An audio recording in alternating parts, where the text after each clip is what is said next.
And we are live. Good Monday morning, TSP audience, the TSP community. Thanks for tuning in today. Um, this entire show came from a single Facebook post. So I happen to be on a different platform, and I saw an advertisement, one I'll show you in a little bit. And it was for guns about 1971, and they had the prices.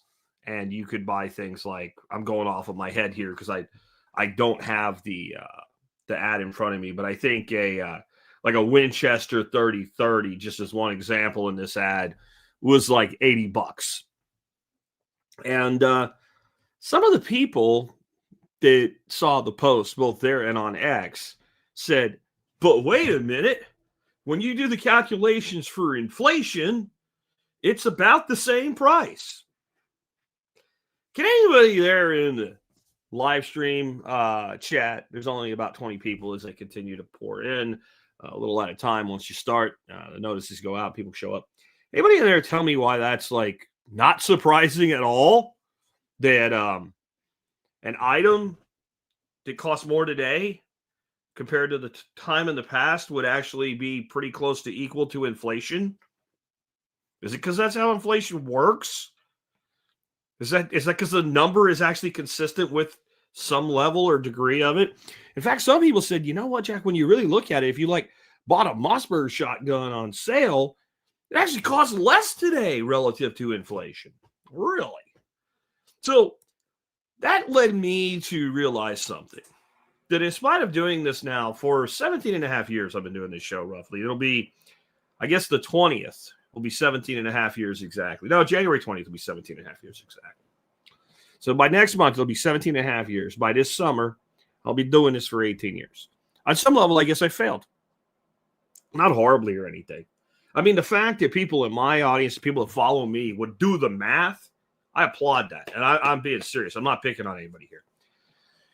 But if you only look at inflation as a calculation based on numbers only, and you're using the dollar, which, as we discussed in an episode last week, is like changing an inch, shrinking the inch, and still calling 12 inches a foot, and then saying the size of the houses didn't shrink or something like that, then you're missing the point.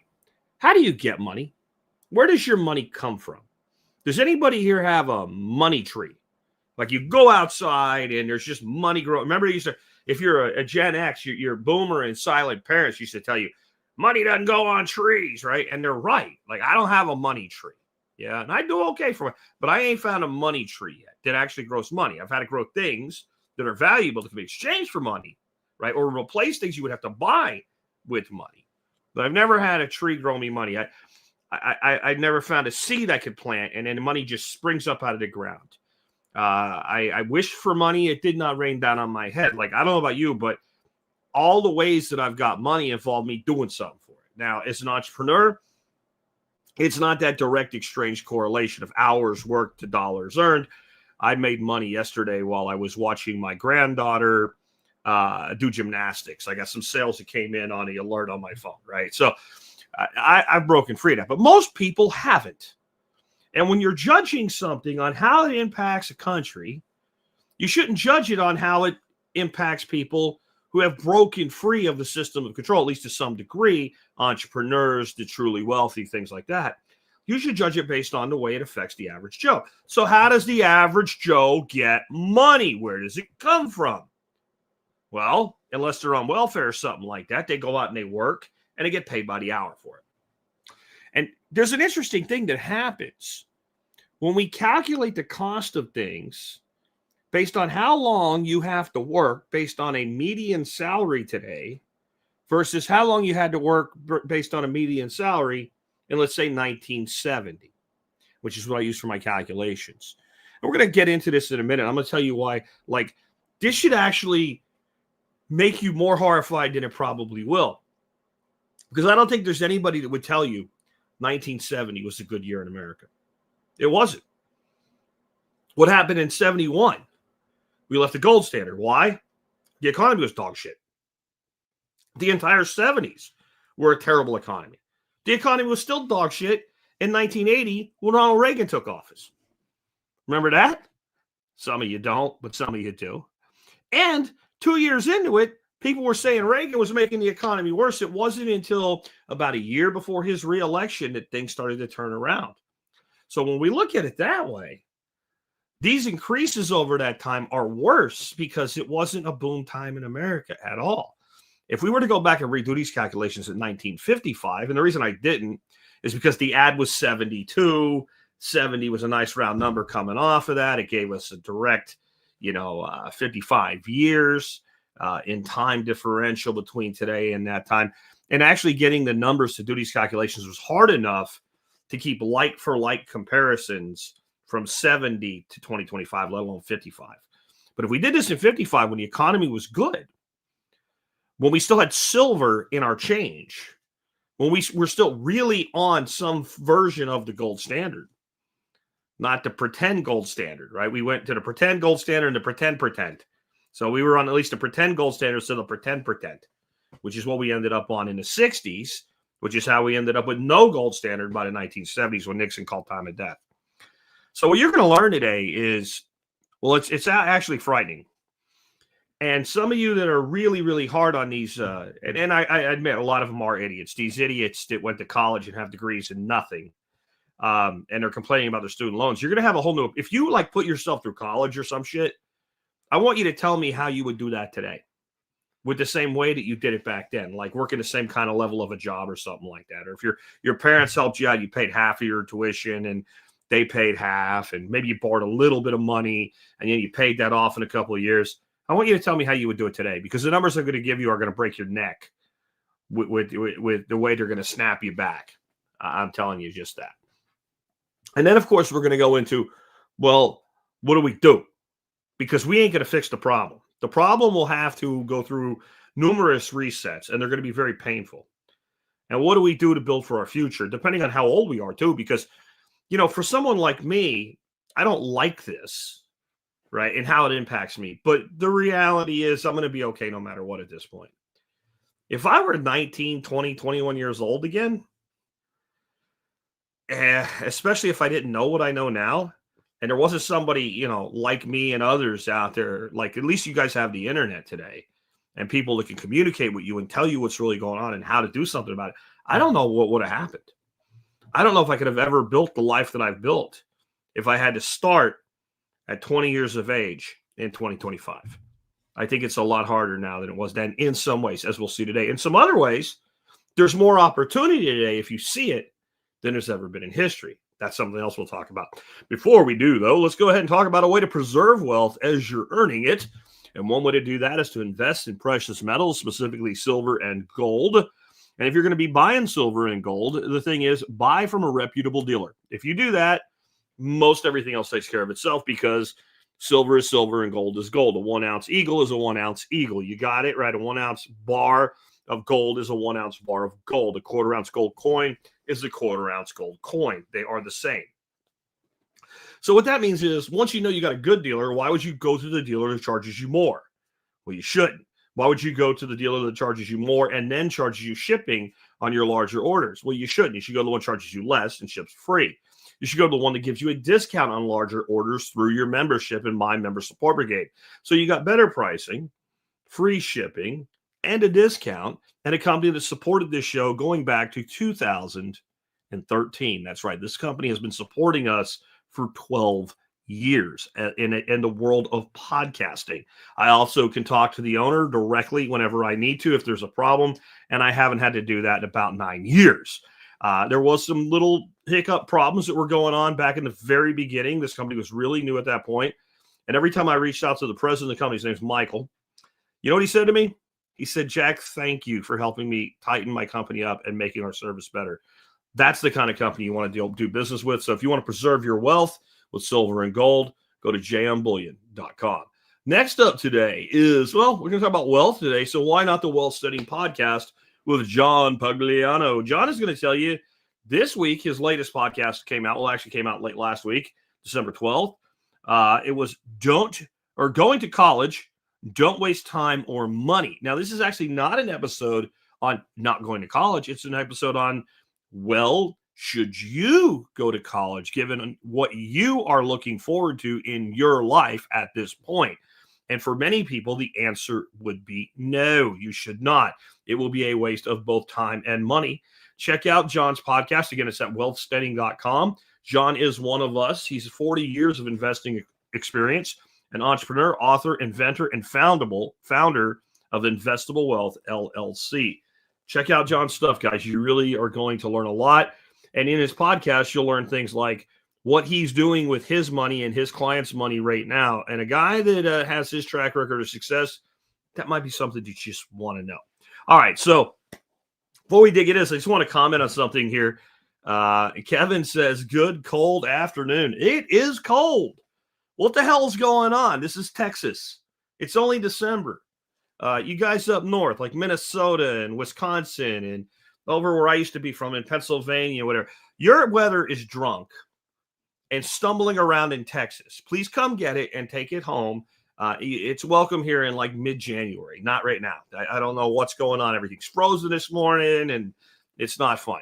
And the dog doesn't want to go out. The cat doesn't want to go out. And the jack doesn't want to go out. That's how cold it is. I'm inside and I'm wearing a hoodie sweatshirt. Anyway, let's get into this in seriousness, because this is a serious topic.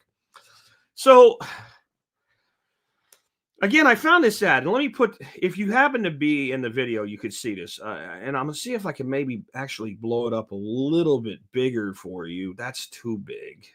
You guys don't see it, so yeah, this will be a little better right here. I'm going to switch to this tab, and you can see because you can see the prices a lot better there and what they're on.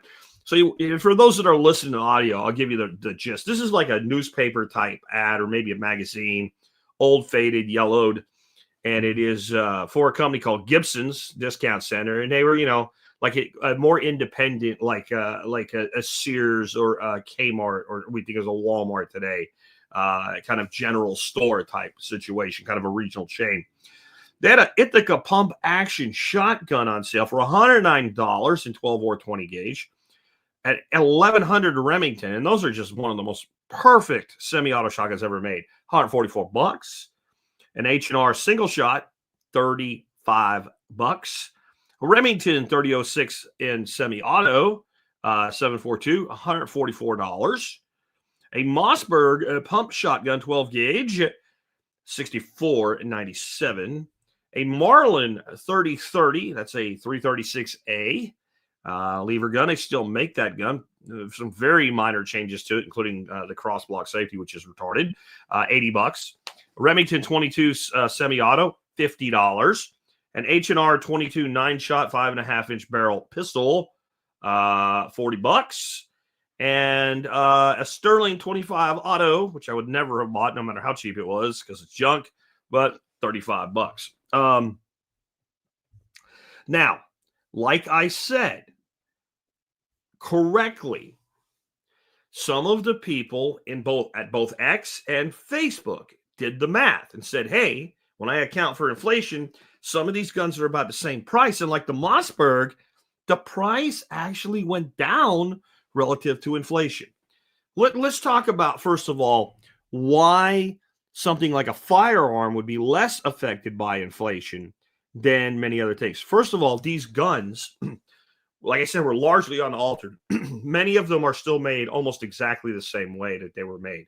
They might use poor quality materials, especially the wood on something like an 1100, but all the machinery, all the equipment, all the dies, all the tool, everything that they need to make it was built already. It existed. Then efficiency in manufacturing and distribution. And on some level, we're looking at a technology here. Okay, guns are a technology product. And because of that, we all know tech goes down in price despite inflation. So we can buy a 70-inch screen TV at Costco today, and even adjusted for inflation the way we're going to do it, it is less expensive than your boomer grandfather paid for a crappy 25-inch console Magnavox TV back in let's say 85. Okay, that's fine. So there's a technology, there's an economy of scale, there's an efficiency doing downward pressure, and yet the prices are just kind of balanced with inflation. Now, the reason that I did ask you guys a question, why would a product match inflation and be a little higher, a little lower, but pretty much right in the range of inflation. Well, I don't mean any disrespect to the people that did the math and pointed this out, but duh. And when I say that, I'm not really saying it to you. I'm saying it to the world as a whole, because we've been tricked into this belief system that this is perfectly normal, and that somehow if something stays with inflation, that's good. And somehow if we don't have inflation, that's bad. We're supposed to have a little bit. Even Trump says, oh, we had almost zero inflation. We have a little bit. You need a little bit. You got to have a little bit. You have none. That's bad too. No, it wouldn't be. Nobody here would get angry if your cost of living over time stayed the same or slowly went down. You'd be pretty happy about that.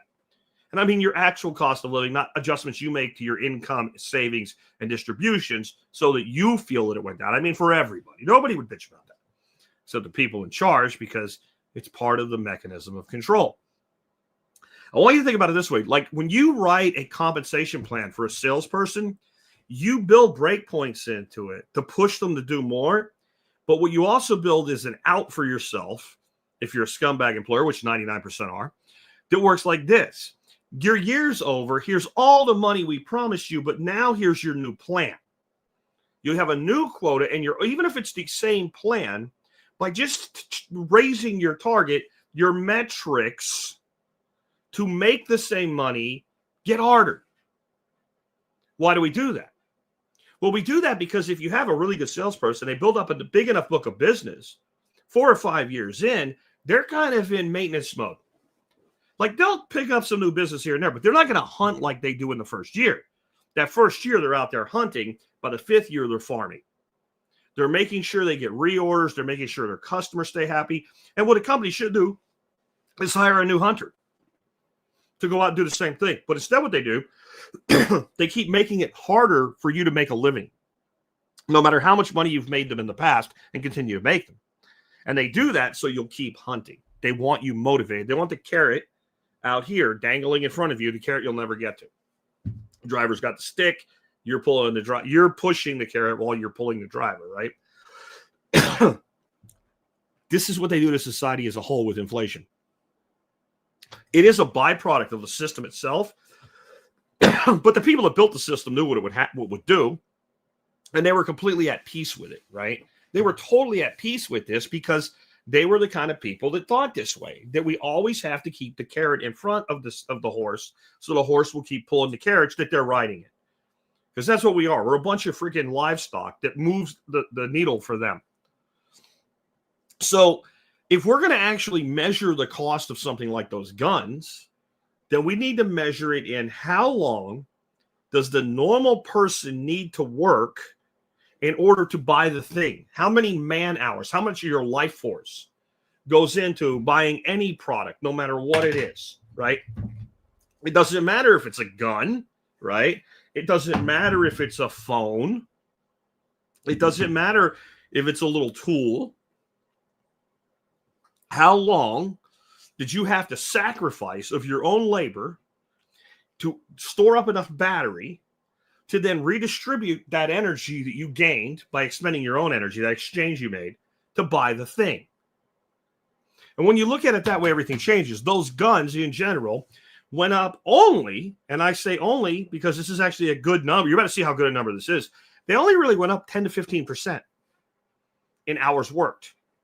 So yes, as inflation rises, so do wages. But of course, that's been divergent. It's gotten more divergent in the last 5 years than any time in history.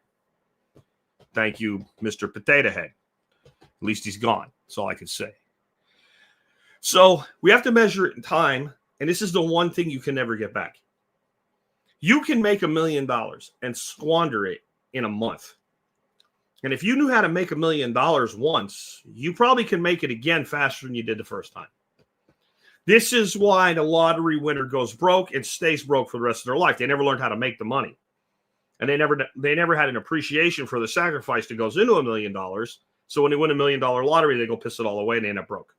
And it's something like 78% of lottery winners are bankrupt, so below broke, in 5 years or less, because they have no idea how to handle that power, right? But if you earn it, you can earn it again. And many times this has happened. Many people have built up large multi-million-dollar empires, had everything collapse, and they actually become millionaires again a second time faster. And they don't lose it a second time because they learned both sides of it, how to earn it, and then they learned how to keep it. You have to suffer some to really learn anything. I'm telling you. But if you waste a year of your life, you're never getting that year back. You can do things to prolong your life, to live longer, and to stay healthy later in life and active later in life. You still would have had that year that's gone. If you get put in prison for 5 years, think of what that really is. That's 5 years of your life you do not control. You'll never get it back. So when we work for somebody, we're trading that precious commodity of our time and our life force for money. So we need to look at how much of that time it takes to buy things. We also need to use median wages here, not minimum wage. Now, it is true in 1970, a lot more people earned a minimum wage with the job than today, as far as a percentage. It was still very, very low, and it was still entry level when we're talking full-time work. We should not be looking at people who work, 15 hours a week here to figure out this calculation. We need a person that works a full-time job. What is the median salary? And median is not just better than minimum, it's also better than average. Averages can be skewed. You throw a few billionaires in, and all of a sudden, the average income is elevated. You throw a bunch of people that earn $0, and it's pulled the other direction. So either side extreme can cause a corruption to an average. A median is actually a very good way to determine an average working wage. When you say median, that means half the people, regardless of how much more, the total body count is half make more and half make less than that amount of money. That's the center in numbers of bodies and income. So it's a very good metric to use. That's why we're using this today for what I'm about to give you. And we're going to look at some items here that we can measure in time worked versus dollars. And there are things that people buy and need and require, from little things to some really big things that we're going to go through. Give us a good snapshot of what's going on. But again, I want you to remember, 1970, not a good time in America. If we were looking at 1955, which would be, another 10, 15 years back. To be fair, let's say we dropped this from 2025 and we went back to 2010, that would be the same spread. It would look worse. It was just hard to get the numbers from 55. And I thought 70 was a good number. Many of you guys were born around that year, a little after, a little before. This is something you're pretty familiar, most of you, with the timeline in between. Even people like you remember 1990 to now, things were a lot closer to 70 and 90 than they are today. Not just in time, but in money, all right? Because some of those numbers don't look that great from what I remember in the mid-'80s. But let's look at ground beef. Now, I'm also going to say this. I had to pull composite numbers based on national averages, and my concern was more that I was treating 1970 and 2025 the same than if I believed the number to be 100% accurate in of itself. As long as I'm pulling from the same data set, the spread will be representative. I hope that makes sense. So in 1970, the average median income earner worked about 9.4 minutes to buy a pound of beef, ground beef, okay? We're not talking about sirloin steak or ribeye, just ground beef. Today, the average worker is working about 14.8 minutes to buy the same pound of 80/20 ground beef, because that's what I base it on. That's an increase of 58%. So the real cost in life force for a pound of ground beef is 58% higher. Yeah, that might sound bad. It can get worse. Cars are actually one of the bright spots. I know it doesn't seem like it with $100,000 F-150s, but you can still buy, we look at median car, working man's car, right? 1970, you had to work 846 hours to fully pay for a car. Now, this isn't financing. This is on MSRP, okay? In 2025, you have to work 1,477 hours to pay for a car with a median income and a median car. That's a 28% increase. Not 20% more expensive in dollars. It's a lot more in dollars, but 28% more in your life force necessary to get this done. How about a new house? I mean, this is the expense, either rent or mortgage. Is the expense everybody has to have sooner or later. You can only live in your parents' basement so long before even they charge you rent if they have any brains. In 1970, it took 131 weeks of median salary to buy a median 3-2 home. That's just what it took. In 2025, it takes 323 weeks worth of median income to buy a median home. Again, I'm going to say this, 131 weeks to 323 weeks. So don't give me this bullshit about inflation. What does it take to get the thing done? That's what matters to the average person, right? That's, by the way, that is 147% increase.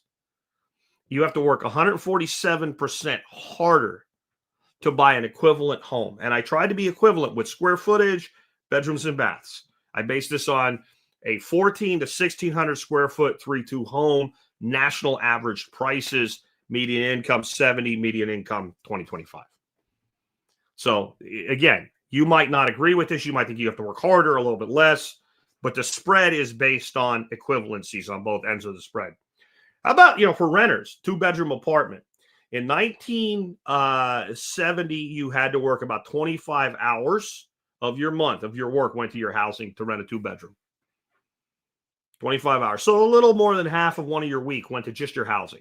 And everything else, you pay for your electric bill and all that. This is just rent. This is an electric bill, water, all that shit. What do you think it is in 2025? 2-bedroom house. 51 hours a month. So a week and some. Now, the interesting thing about this, most apartment complexes, when you fill out a rental thing, and a lot of individual landlords do this too, they will not rent to you at more than 25% of your monthly gross income.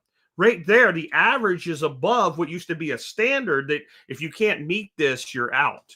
So I bet you they raised that number because they had to, or people lie, or landlords look the other way, or what have you. That increase is 108%.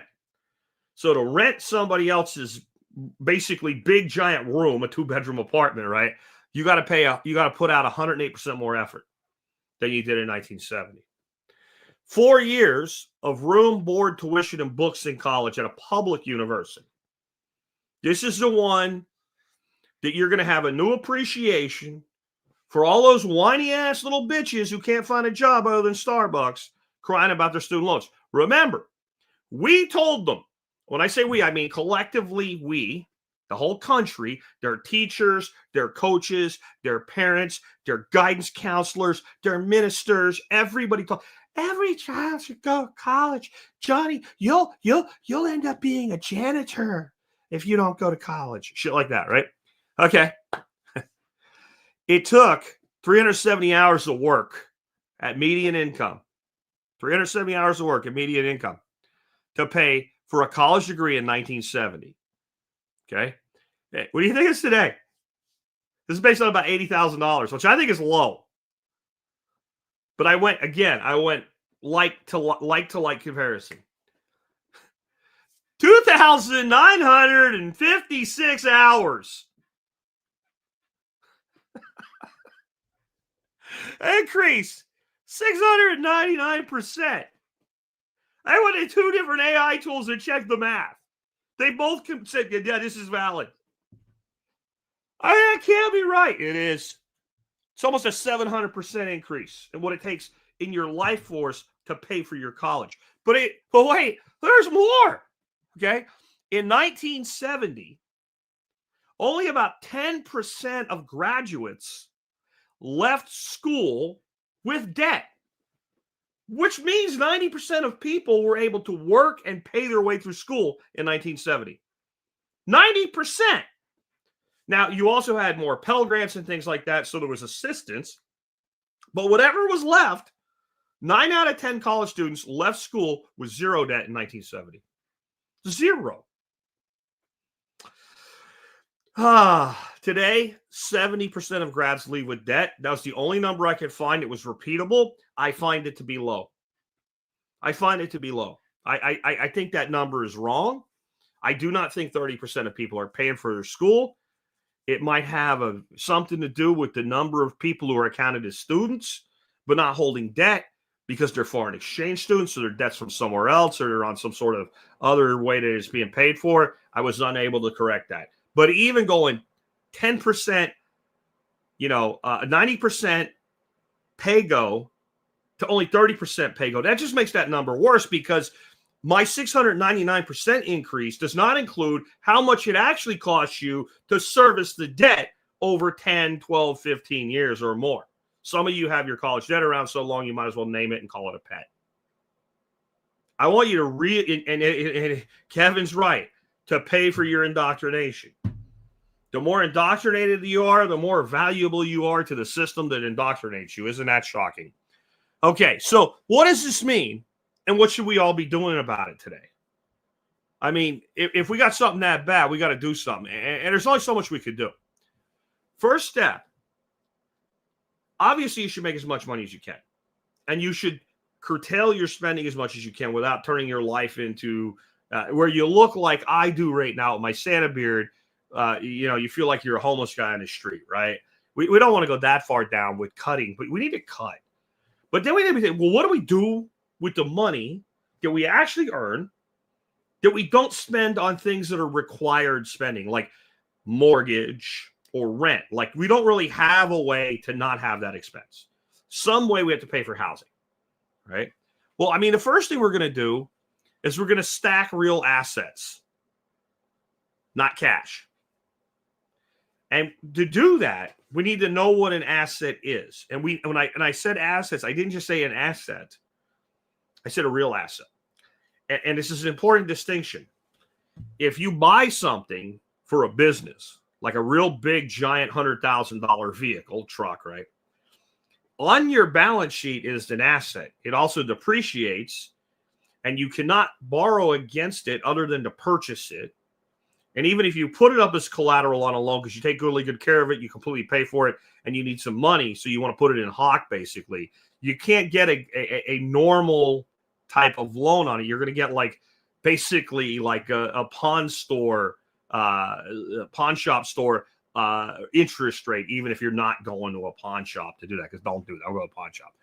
It's not a real asset. It is a depreciating asset, which is another word for a long-term productive liability. That's what a vehicle is. It goes down in value over time. You can't leverage it other than the utility that it can perform for you. And you're basically renting it because you know it won't last forever. Okay? So it's an asset, but it's not a real asset. It's an important distinction. And even the accountant that puts it in your asset column and then depreciates it as an expense on your paperwork for your taxes will acknowledge it's not a real asset. It is just an asset. So we want to stack real assets, and real doesn't always mean real estate. Okay. They also are, if you have a real asset, it can be sold relatively quickly for a known price. Now, maybe if you have more time to sell it, you can get more for it. But there's a floor price, a market value of an asset that, if I sold this business today, I can get minimum 1.5 million. Like, if I put the business on the market for that price, it won't make a month and somebody's going to buy it. If I put this house on a market for 480,000, it's going to sell. That's probably too low. I should probably be looking for 520. I'm going to get an offer in that range, maybe a little over, a little under, but I might have to wait a while. But I know a mark-to-market price, if I put this up for this price, there's an investor that's going to just instantly jump on it. That's what your spot price with a metal, which is also an asset. If I have 10 ounces of silver, I know I can go to any store that trades in silver, and I can get, X minus spot minus X for that small service fee. And I know I can sell it. If I can't do that with it relatively quickly to what it is, it takes longer to sell a house than it does to sell a silver coin. But both can be sold relatively quickly for a known appraised value. That's a real asset. If it ain't that, it ain't a real asset. They're durable across time. It's another way of saying they do not depreciate in value because the utility of the asset remains relatively constant across time. And when we say time here, we're talking decades minimum. My house today is 46 years old. It provides me utility. I can sell it really, really quick for more than I paid for it. It's an asset. I also, as I said earlier, I can borrow against it, right? It's durable. It's held up. It might require maintenance. I mean, sooner or later, I'm going to have to put new siding on this thing. I ain't looking forward to that. Probably I got about 10 years left in this roof. I'm going to put a roof on it. But it's still a house, and it's still worth money. And even if I don't put the roof on it, I can still sell it. I can still borrow against it. And it as long as I don't let it go to complete shit, it will hold value across many more decades. Very simple to understand what a real asset. They also provide future economic benefit. If there is no economic benefit to a thing in let's say 20 years out, then it has no real asset utility. So that's the characteristics. And there's not a ton of stuff, right? There's not a ton of stuff that checks all those boxes. A business that's well managed and run, as long as it remains that way, checks that box. Real property does that. Equities in companies that are premium equity products and companies do that. Guaranteed payment bonds, not what I'm going to recommend you do, but they at least do that. Bitcoin does that. Silver and gold do that. Very few other things do that. Most other things that continue to hold and grow in value, they do not do it through the intrinsic value that they have. It's just because a house has value. A business has value. Bitcoin has value. They do it for some form of numismatic collector's value, right? A piece of art holds its value and grows across time because it's a special piece of art. Make one that looks just like it, but a different guy painted it. It's friggin' not worth the material that used to paint it. You see how that works? So those are like these outliers. And by the way, most of the artwork, if it's not a Da Vinci or a Van Gogh or something, most of that shit is a scam. It's a billionaires controlled scam. They make these artists famous by buying their pictures in the first place. They get appraisers in their pocket. The appraisers say, oh, this is worth $100,000 because Dudley Do-Right stubbed his toe and used blood in the ink and whatever, and then they have it reappraised every so many years so they can borrow against it. So it meets that criteria of something with future value, holding up across time, being able to be borrowed against, but it's because it's all part of a scam. Because it has no utility to anybody and nobody really cares. Because again, it's not Van Gogh, right? It's not an Andy Warhol picture of a soup can or whatever. It's, Jevi Fufu, who they just created out of thin air with no real talent, no mastery of what he's doing. Modern art is garbage. Okay. But that's still fits it because they made it fit it. So another thing we need to do though, is we need to develop hard skills. And in this day and age, we need to develop hard skills that are AI resilient, AI resistant, non-brittle in a world where AI exists. I mean, it doesn't ever have to be something that AI doesn't aid with or help with, but there must remain a human component in it that a Tesla robot's not going to be able to do for a fraction of human cost. And there's only so much of that out there, but there's more of it than you think. Here's just some examples, though. Electrical and plumbing and anything like that. There's no AI going to do this anytime soon. Your kids' will probably be dead before we have a robot that can go into a new construction site and install, do pipe fitting work and figure out, well, what do I do now that header is there that wasn't supposed to be there when I ran the pipe, or it wasn't on the blueprint? I mean, because shit like that's still going to happen. So when it requires this on-the-fly decision-making capability, it requires checking with code compliance, all of those things that these types of trades require. Nor is a robot going to get in a robo-taxi and come to your house and pump out your shitter tank if you have a septic system, or unclog your sewer line running to city sewer. Like plumbers, pipe fitters, HVAC techs, electricians, electrical technicians. These people are going to have jobs for another 100, 150 years minimum. They might have jobs 500 years from now. The systems get more complicated anyway, all right? Metal work, welding. Now, robots can weld, right? They can spot weld. They can even do robots can be programmed to do gorgeous welds as long as every weld is the same. Like, you're not going to have a guy come in and say, look, I want to fabricate a thing and it needs to look like this. And I need these pieces welded together and this other thing welded on it. And I need this part made that goes, no. Now, there might be a lot of robotics, CNC type machinery, things like that involved in the fabrication process, but it's not going to eliminate the skill and the adaptability of the human who is part of that equation. Again, you're looking 100 years out, right? They can paint cabinet doors, but they can't go on the house. I'm not sure what that means. But yeah, they can do at least pieces and parts. But there's a difference between having a robot in a factory making cabinets that are all the same. You know, they make this one double cabinet with these doors this way, and it goes by and a spray arm sprays it, a painting or a stain.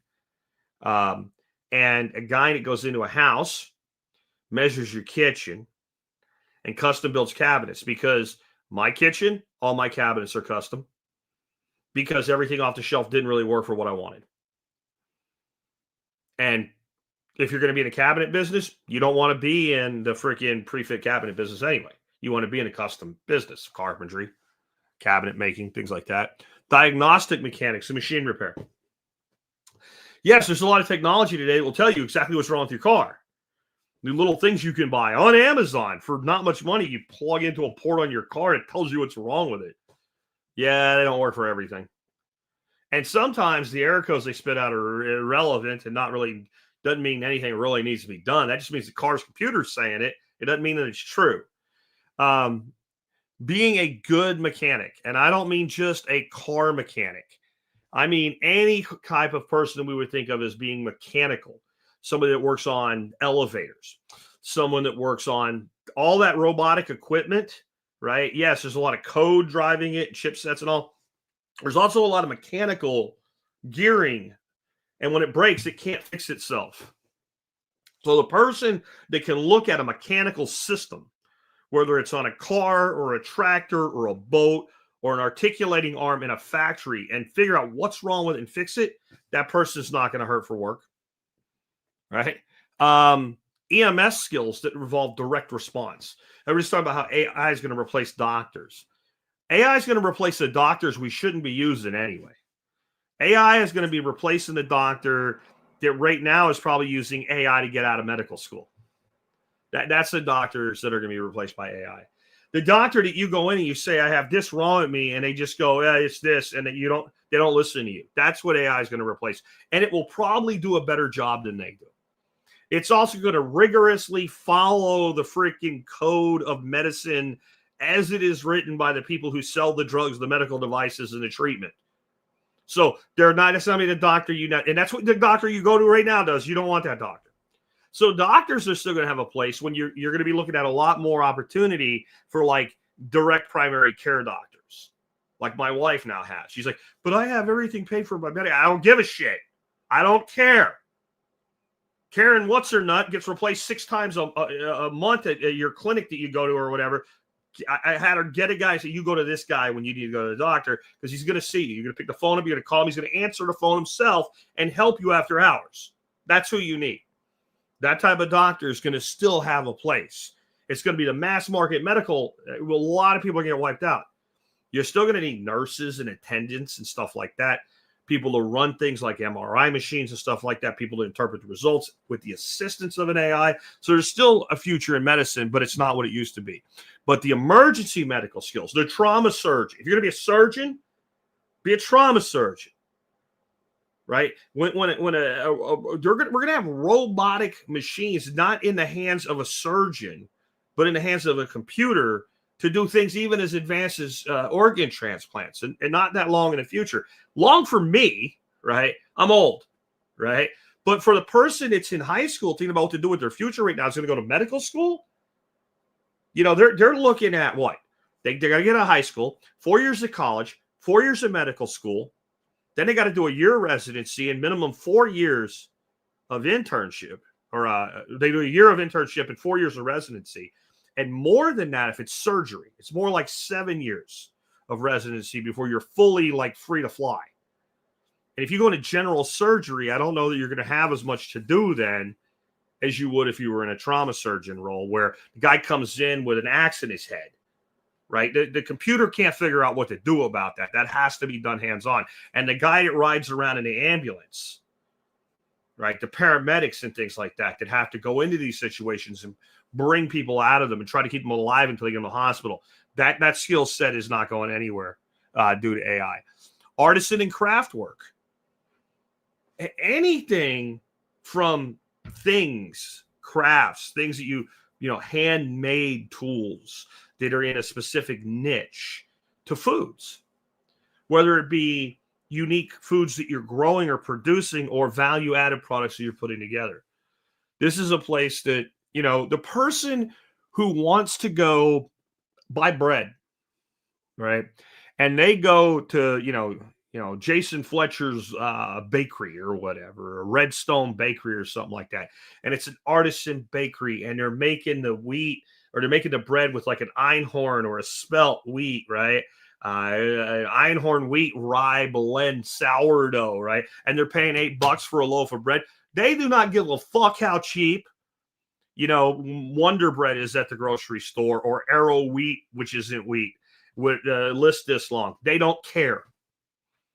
They don't care. And the market will not be big enough for that kind of product to fully automate it, because it doesn't make sense. You automate things when you fill up train cars full of shit and ship them all over the world.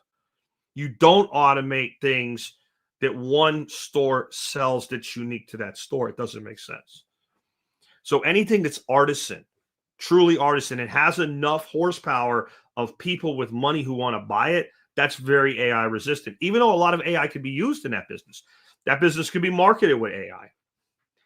There could be automated components brought into the business that frees the baker up for more time, the artisan with more time to formulate new breads and to work on new things and to do more to take care of his business and his customer than just make bread, right? So we can still have automation. It doesn't mean that the person goes away. Cosmetology work, specifically hair care, right? Like the girl I have that does my hair, I really like her, but she works at Supercuts. I bet you, not maybe accounting for this Santa beard, right? And I need to have her trim it one more time before Christmas comes, because it's getting a little out of sorts, and I still want it to be nice until Christmas. But other than that, my haircut is pretty formulaic, and I bet you could get to a point where, like, you like, they had photo booths, right? You sit in a photo booth and it takes your picture, right? Like, I bet you my haircut, you could sit in a booth and you have a picture, like, from all the sides, like, stored your haircut, like Sheldon Cooper haircut records, right? And then you would just sit there, like maybe your head on a chin, like when you get your they X-ray your teeth and the thing goes around your head so you don't move, and it would just and you'd have your haircut. Yeah, but the person right now who pays their hairdresser $120, $150 ain't doing that. They ain't doing that. You know who those people are? Mostly women. Not all, but mostly women. They're not going to go do that. And getting to a point where, layers and all the other shit that women have their hair, that ain't going anywhere. That ain't going anywhere anytime soon. So that cosmetology field, the hair care, all of that stuff, there's a future there long term. And I would say for doing it for dogs too. People are crazy what they'll spend on their dogs. I love my dogs. My dogs are like family. My dogs have eaten food that many people have never had and tasted. I'm still only going to spend so much to have them groomed. But there are people that will spend a dear fortune monthly on dog grooming. And people that will spend money on things that are not even nice to have and not necessities, but only because they want them, those are good people to be in business with, right? Because You want customers who pay for quality, expect quality you can deliver. And those people are going to pay a premium and they don't give a shit. And that's where you have to focus going into the future. Anything that can be optimized for mass production is going to be optimized for mass production. And that means remove as many humans from it as possible. That's what it means. And the industries that will remain large employers of humans will be industries that do it so well that the very growth of the supply of what they sell will require more people, even with massive automation. So that's the kind of business you want to work for if it's not in a non-brittle skill set. And I would say, what else can you think of? Is there anything you guys can think of that you feel AI won't take away anytime soon? Teaching, it depends. Micro niche teaching, right? But I'm about to put together a course you guys can buy instead of just waiting for the big AI course we can only run a few times a year. I'm going to do a course probably going to sell for $50. That's how to build your own learning plan, right? But I still think there's going to be a place for the teacher who can do things in a different way. And those self-directed learning plans often involve watching videos, reading books, etc., that were written by people that actually did the thing that you want to learn. So that's automating finding the material. It's not automating creating the material. And there's the thing about AI and teaching. If I use a history book and give AI the requirement to teach that book, it can even create an avatar, and it can even create an avatar that keeps every student's attention, right? For the 14-year-old boy, it's a teacher with, well endowed, very pretty, very nice on his screen. I'm paying attention, right? But I can only get it to teach that book. When you start trying to go more broad with an education, you can't effectively learn from AI unless you already know enough to know that it's wrong for now. It's going to get better about that. And some things are taught wrong on purpose, even by humans. But there's still going to be the potential student, I would say, that would seek out the teacher that they actually trust. And those are your top teachers. And I think that is where the real metric is that we need to be doing right now, especially those of us who are nowhere near the end of our careers. If you're 55 or older, a lot of this doesn't matter as much as long as you've got your life set up well. If you're 25, 30 years old, you have to be thinking 3-4 decades out minimum. And all the flux and change is going to come over those 3 to 4 decades. So here's the reality. We're never going to get rid of all humans from work. We're going to even talk about that more a little bit later in the episode. But what we're going to do is we're going to clear out waste. We're going to clear. I bet you right now, if you get outside of things like hospitals and ambulances, right? If you get into the office environment that about half of people work in today, half of those so that's 25% of all jobs, are so wholly unnecessary, especially if government regulations were to be taken out of the way. If you removed them from all these offices, if you took all offices with more than 50 people in them and cut them by 50% and said you can't hire anybody, you just can't do it, you got to make do with what you have. You can fire somebody that sucks and hire a new person, but your head count for the next 5 years has to remain level. Not a fucking thing of any real matter would fucking change. The person buying the shit wouldn't notice the difference. The shareholder and the owner would make more money. All the employees could make more money. We have created a make fucking work society. We have classifications of work that have exponential growth between 1971 and today that somehow we didn't even need those people in 1971.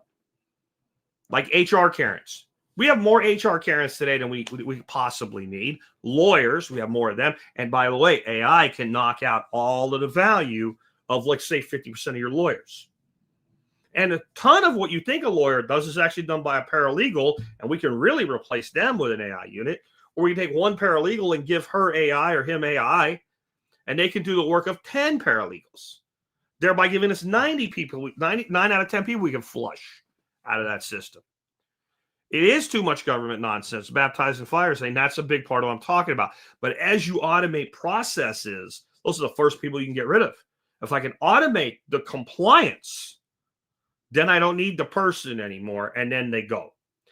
So the way that the informed, smart, hardworking person needs to be thinking today, whatever it is you do, you should do something that you have enough innate talent and passion for, that you can study, drive, work, build, continuously learn, continuous improve, and relatively quickly you can enter the realm of the top 20% of your space.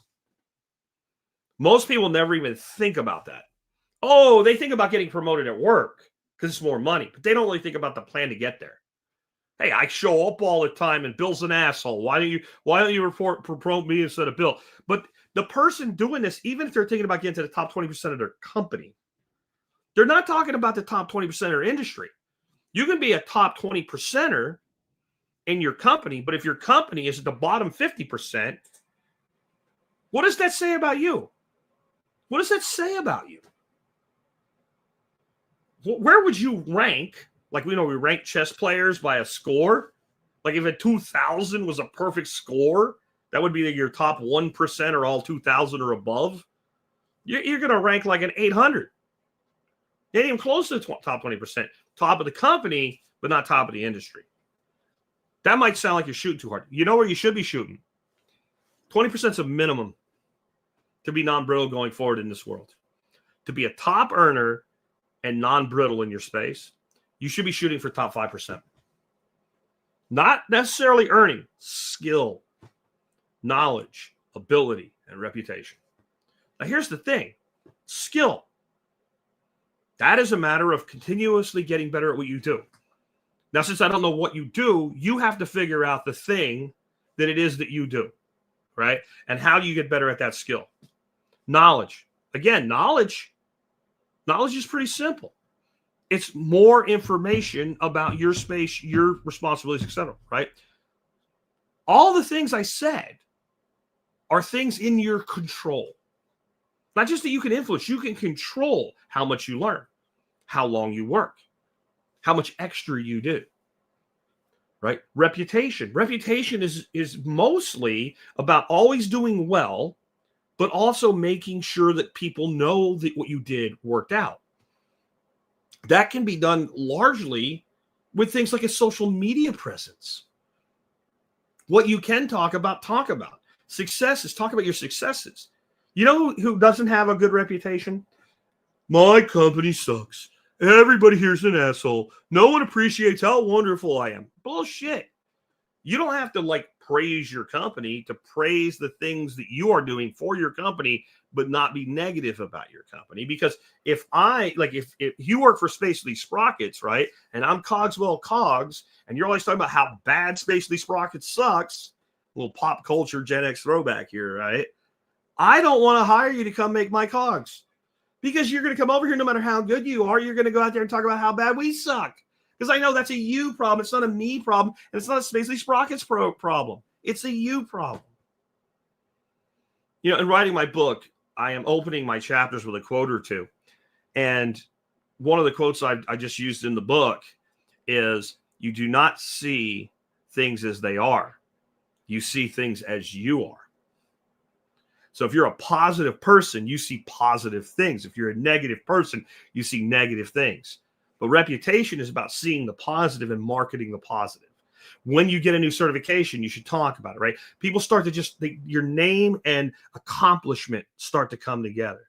And then when they actually check with your references or they check your work record or whatever, then they're like, oh, this guy actually, the marketing matches the product. Well, now you're highly valuable. So you need to be shooting to be in that top 5%, at least perceived to be that good. Then you'll always have a home, because somebody always wants to take a top producer, a top earner away from their competition. In fact, when you have a job, you'll be more marketable than if you end up without one. I've taught you guys that for years as well. So you got to shoot for that top 5%. And then we have to work on the other stuff to drive down our cost of living across time. Like I said, there is going to be don't hope that the orange man will, sit in the lotus position and rub his booty belly and then name a new Fed chair, and then the whole world's going to get better and your cost of living is going to go down. It could go down a little bit in the short term, but the long-term trajectory is locked in. I actually see another big boom coming, an orange man boom. And I think it's going to start next year. And it's going to be really good for some people. It's not going to help others. But it's not going to have legs, a decade in. It's not. And even if it had legs a decade in, it ain't going to have a 2 or 3. Like, the problem for the youth is also an advantage. You have so much time ahead of you, but you don't have enough time behind you. Those of us 50, 60, 70-year-old people, we've been through boom and bust enough time to know the boom always is followed eventually by a bust. We know to expect that. The youth still have this belief that, well, when things get better, they'll just stay better. That's not how that works. Like, you're still waiting for a mythological time to come back, because as true as it is about how bad inflation is, especially inflation measured in your life force, it ain't like things were super easy in 1970 either, or in 1950, or in 1930, or in 1910, or in 1890. Whatever you believe about those time frames, if you think everything was just easier, you're wrong. There was easier in some ways and harder in others. And that's the push-pull of life. That's just the way that it is. But we can drive down our cost. One, I will not write a check and pay off my house. I could, but I won't. It's my primary residence. But when we pay the last payment, I won't remortgage it. And it might actually get low enough someday that I'll pay it off. But I have a 2.9% mortgage on my home. If I can't make 2.9% on my money, I don't deserve my money. So if I can't do better than my mortgage, I don't deserve the money that I have. So I would have to be so inept with money that I'm like, I would take 2.9% on this money for the next 10 years to buy it off to 10 years of the mortgage.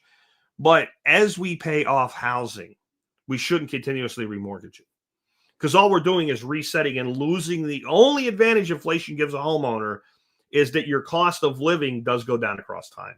And eventually it goes to zero plus property taxes and insurance, right? Grow some of your own food or hunt and gather. Like, the food bill's huge compared to what it used to be. Like, here's the thing. I can run my garden in 2025 for the exact same monetary cost that I could run my garden for in 2008. I can run my garden for the same monetary cost as my grandfather could when he was teaching me how to do it in 1984. My cost of operations to produce food has not gone up, but the cost of food has gone up. So if growing a garden was an economic good decision in 2010, it's a much better decision in 2025. You see how that works. And in fact, gardens are a different kind of real asset. That the underlying value stays and grows for the owner of the asset, even if it's not directly transferable. Because if you do it right, your soil gets better. Your varieties, because now you start line breeding some of your favorite stock, and they get more resilient. And so there's actually less input. So the cost to produce the food goes down. And then when it comes to like hunting, gathering, fishing, things like that, if you love doing the activity, then the food is better than free. It's better than free because you're literally being paid to fuck off. I mean, that's the way. What sucks in Texas is if I want to shoot a deer, I have to pay for it. And my cost relative to the pound of meat isn't much better than beef at the grocery store. Product might be better, but that cost ratio is not there. But like when I grew up in Pennsylvania, and we could just go into the public woods and shoot a deer. I like shooting deer. I like being in the woods. I like sitting up in a tree and watching wildlife. It's enjoyable. It's a pastime. People go bird watching. It's like bird watching with a gun for big giant squirrels. Okay, it's free food. And again, as long as I can keep the cost level or downward pressure, the value of the production goes up over time. Another thing we can do is more of us need to start using self-directed, or what I would call boutique education, over college. This is the old saying. I talk about it all the time. It's not mine. I have no idea what its original source was, but it's, you don't want a drill bit. You want a hole. I need a hole in that wall. I can knock a nail in it. That's a hole. I can hit it with a hammer. There's a hole, right? If it's a piece of metal, I can blow a hole through it with a torch. I can use the drill bit. I can use a saw. That's drywall over it. I can use a knife, make a hole in it. I want a hole. Now, sometimes the only way to get the kind of hole that I need, a specific size and a specific material with a certain absence of shrapnel and slag on the side, is a drill bit. Sometimes I absolutely need a drill bit. Sometimes I need a specific kind of drill bit, but sometimes I don't. See what I mean? Okay. So when it comes to an education, if you want to be a doctor, if you want to be a lawyer, if you want to be a high-level engineer, and you want to work for, you want to be an engineer for an aerospace company, in many instances, there will be not only a type, you will need college, you'll need a specific type of college, a specific level of college. And you're going to need a discipline to go along with it to do the academic career, to get the degree. Because even in this world where we have all of these kids that come out of school and they are ignorant AF, okay? I've come up with a new word, by the way, willfully retarded. Now, if you really want to understand why I'm using willfully retarded instead of willfully ignorant, go to the dictionary, look up the definition of willfully, and look up the definition of retarded, and put them together, and you'll see what I mean. And we have many willfully retarded college students. They come out with these degrees in communications or liberal arts or whatever the hell they're teaching them today, and they can't do anything, and they don't know anything. And a willfully retarded orangutan could get through school and get C's, or maybe better in their thing if it could talk and agree and nod its head and do what it's told to do. That is not all college degree paths that are like that, okay? If you go to MIT to be a fucking engineer, you better be tip-top person, and you better put your entire heart and soul into it. You ain't going to make it. You know, Michael Saylor talked about his first class at MIT. It was an engineering class, and he realized real quick that he was no longer the smartest person in the room. He had just grown up always being the smartest person in any classroom. Anybody threw anything out, he knew an answer to it. He knew more than the teachers. He knew more than all the kids around him. He learned super quick. He just had that kind of mind. Gets to MIT, everybody he's sitting next to is just like him. The professors are smarter than him, and they hand them a problem, and it takes them 30 minutes for all these smart kids to figure out. The teacher doesn't have an answer to this either. Those types of paths are still hard. Don't ever think when I talk shit about the average college experience that I mean all, because average is not all. There's median and there's average. You go do the rest of the work there for yourself. So we're going to have to continue to build up the education, knowledge, and skill set, but we live in a world today where you do not need to always have a certificate to be able to do something. And the kind of jobs that people are going to be non-brittle jobs, you might need certifications for, like, you know, electrical apprentice and journeyman and things like that. But there's also going to be a lot of these jobs. You talk to somebody, you want a job at a machine shop, and you say you can do a thing. And they say, well, you know, what experience? Well, I got this and I learned this and I did that. But hey, why don't you just give me something to do? I'll do it for free. You can look at my work. Or a welder. Here, you want to know why I'm worth this much? Give me the stuff. Watch me weld. Watch my safety practices and my quality of work output. And when you lay down that beat and it's beautiful, right? Then the guy that's looking to hire you goes, all right. Well, there's a lot of things like that. Those are just obvious ones. Where once you can do the thing, the degree doesn't matter, right? The fact that you can do the thing matters. Sales is like that. Almost every big-time sales job out there has a degree requirement. Once you start selling, though, you find the one way that you can, you know, wedge your ass, because that's what I did. You wedge your ass into someone that has to settle for you. And then you master your craft. and you start taking business from the company that wouldn't hire you, and you say to them, hey, are you tired of me kicking your ass? You'd be a little nicer than this, but this is the gist of it. Are you tired of me kicking your ass? There's a solution. There's a solution. So skill development, we need to take more of a self-directed approach. We have YouTube University, and we have legitimate educational outlets that are free. Michael Saylor, is it Saylor University or something like that, where you put together entire college curriculums completely for free.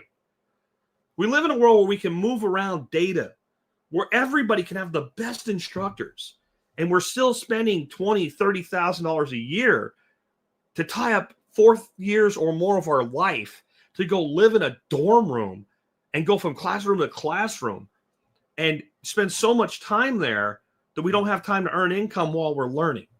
This has to end. This system was never real. And it's now in a point where as the economy and the economic system that drives this economy is aging out of its days of illusion, the whole thing's cracking and breaking. The whole thing's cracking and breaking. There was never a time when the original university system was built that anybody that was part of building it and teaching people ever saw it as a place that 70 to 80% of people would go, which is what it's turned into. And it doesn't make sense. You don't need a college degree to do 90% of the work. So only about 10% of people need to go to college. I'm not saying there's not an advantage to going. I'm saying need, as in society needs you to get this education. That reality is hitting right now smack in the face of society, who bought into bullshit for about 50 years. Every little Johnny and every little Susie has to go to college or they're going to be a janitor was never true. But it's less true now than it ever was, because we have, people love the word democracy, right? Right. We have democratized education. We've made it accessible to all. If you don't get an education today, you don't want one. So we need boutique and self-directed learning. Boutique is like a coding camp, or it's a specific certification, right? Like it's a credential that once you have it, it matters to people that hire you, whether that be as an independent or an employee. We also all should be creating multiple streams of income. I mean, you should at least kick around the idea of becoming a landlord of a second property. Why wouldn't you? It's somebody else buying another real asset for you. It may not be for you. I didn't say you should do it. I said you should kick around the idea. You should actually run the numbers. You should start windows. You know how much it costs to window shop property? $0. Instead of doom scrolling, short videos of kids, I don't know, eating Tide Pods or whatever the fuck they do for attention now, right? So I don't know what they do because I don't pay attention to it, right? Instead of doing that, why don't you shop properties? The only time people shop properties now when they're trying to buy a house and they're looking for a way that they can explain why they can't afford a house. So they look at places they know they can't afford, so they can put up a picture on social media and say, see, I can't afford a house. And you want to make that person really mad, take 5 minutes, look at their zip code, find something they can't afford and show it to them, and then they'll go on a tirade about why it's unlivable. And they wish they could buy a house like their dad bought or their grandma bought or whatever, and they wouldn't live in that fucking house if they could for free right now. They just wouldn't do it. Right? So you should be at least window shopping that and checking that out. But what are the other things you could do to earn income? Right? And income can be a passive flow of an investment. It can be consulting work. It can be leasing or renting something out. It can be a small side business. It could be a side hustle off of something like a homestead. There's dozens and dozens of ways to do this. The best way is to build a business that is so robust that you can live off of it and then figure out peripheral functioning stacking into that business. That's not going to work for not just like not everybody should go to college. Not everybody should have a fucking business. You have to, I want to say you have to be built different, but I don't think people would, if I didn't explain it, you wouldn't know what I meant. When I say you have to be built different, I don't mean that genetically you have to be built different. I don't believe that. If you have an IQ of like 100 or greater, you can be. I've seen people that have like an 85 IQ and they're pretty damn good entrepreneurs because they're too stupid to know that they're failing and they work through their failures and eventually they find success, right? But Like if you have 100 plus IQ, which is pretty average, by the way, you can be an entrepreneur if you have the wherewithal. When I say built different, I often mean that they have consciously built themselves into a new being to be an entrepreneur. Like something in them made them realize, oh, all the people that I look at who seem really happy with their lives and they have money and they don't ever worry about getting fired. And even though they might have political opinions, they really don't give a fuck who's in office. And when I asked them about a football game, they're like, I don't know. I was, out fishing or I was working or whatever. Like all of them own businesses. I think I should do that.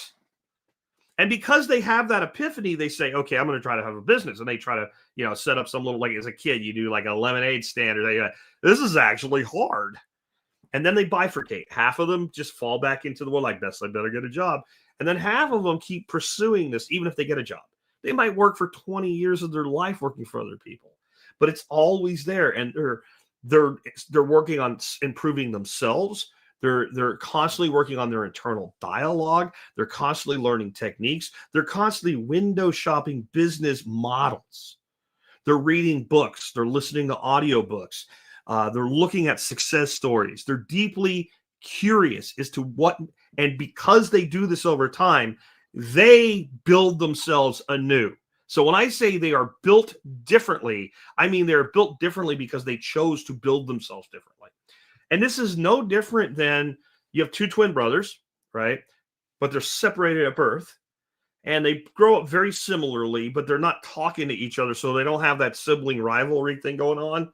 And one guy, based on his exposure in life, decides, I want to be, a doctor or something. He goes to college and he's good. He's smart. The other kids obviously got the same innate IQ. He's got the same genetics. If you did a DNA test, you can't tell them apart, right? He goes off to school. He becomes a successful doctor. The other guy, and he's a good looking guy, right? But he's a very average build guy. The other guy, he gets deeply into sports. He pursues a career in the NFL, right? He's so good, he plays professional football. In fact, the way they find each other is one day the doctor actually has a day off. He watches a football game. There's this guy that looks just like him on the camera. Holy shit, who is that, right? Figures out it's his brother. But this guy, he's got 50 more pounds of muscle on his body. How to get there? He exercised those muscles. He ate to build muscle. He built himself into a professional athlete. But he can't do brain surgery. His twin brother, who's nowhere near the physical specimen he is, in some ways, he's also an elite athlete. Like a neurosurgeon is not, the athlete's not the right word, but he's an elite performer. Top neurosurgeons, the skill it takes for that steadiness, the acuteness of vision, right?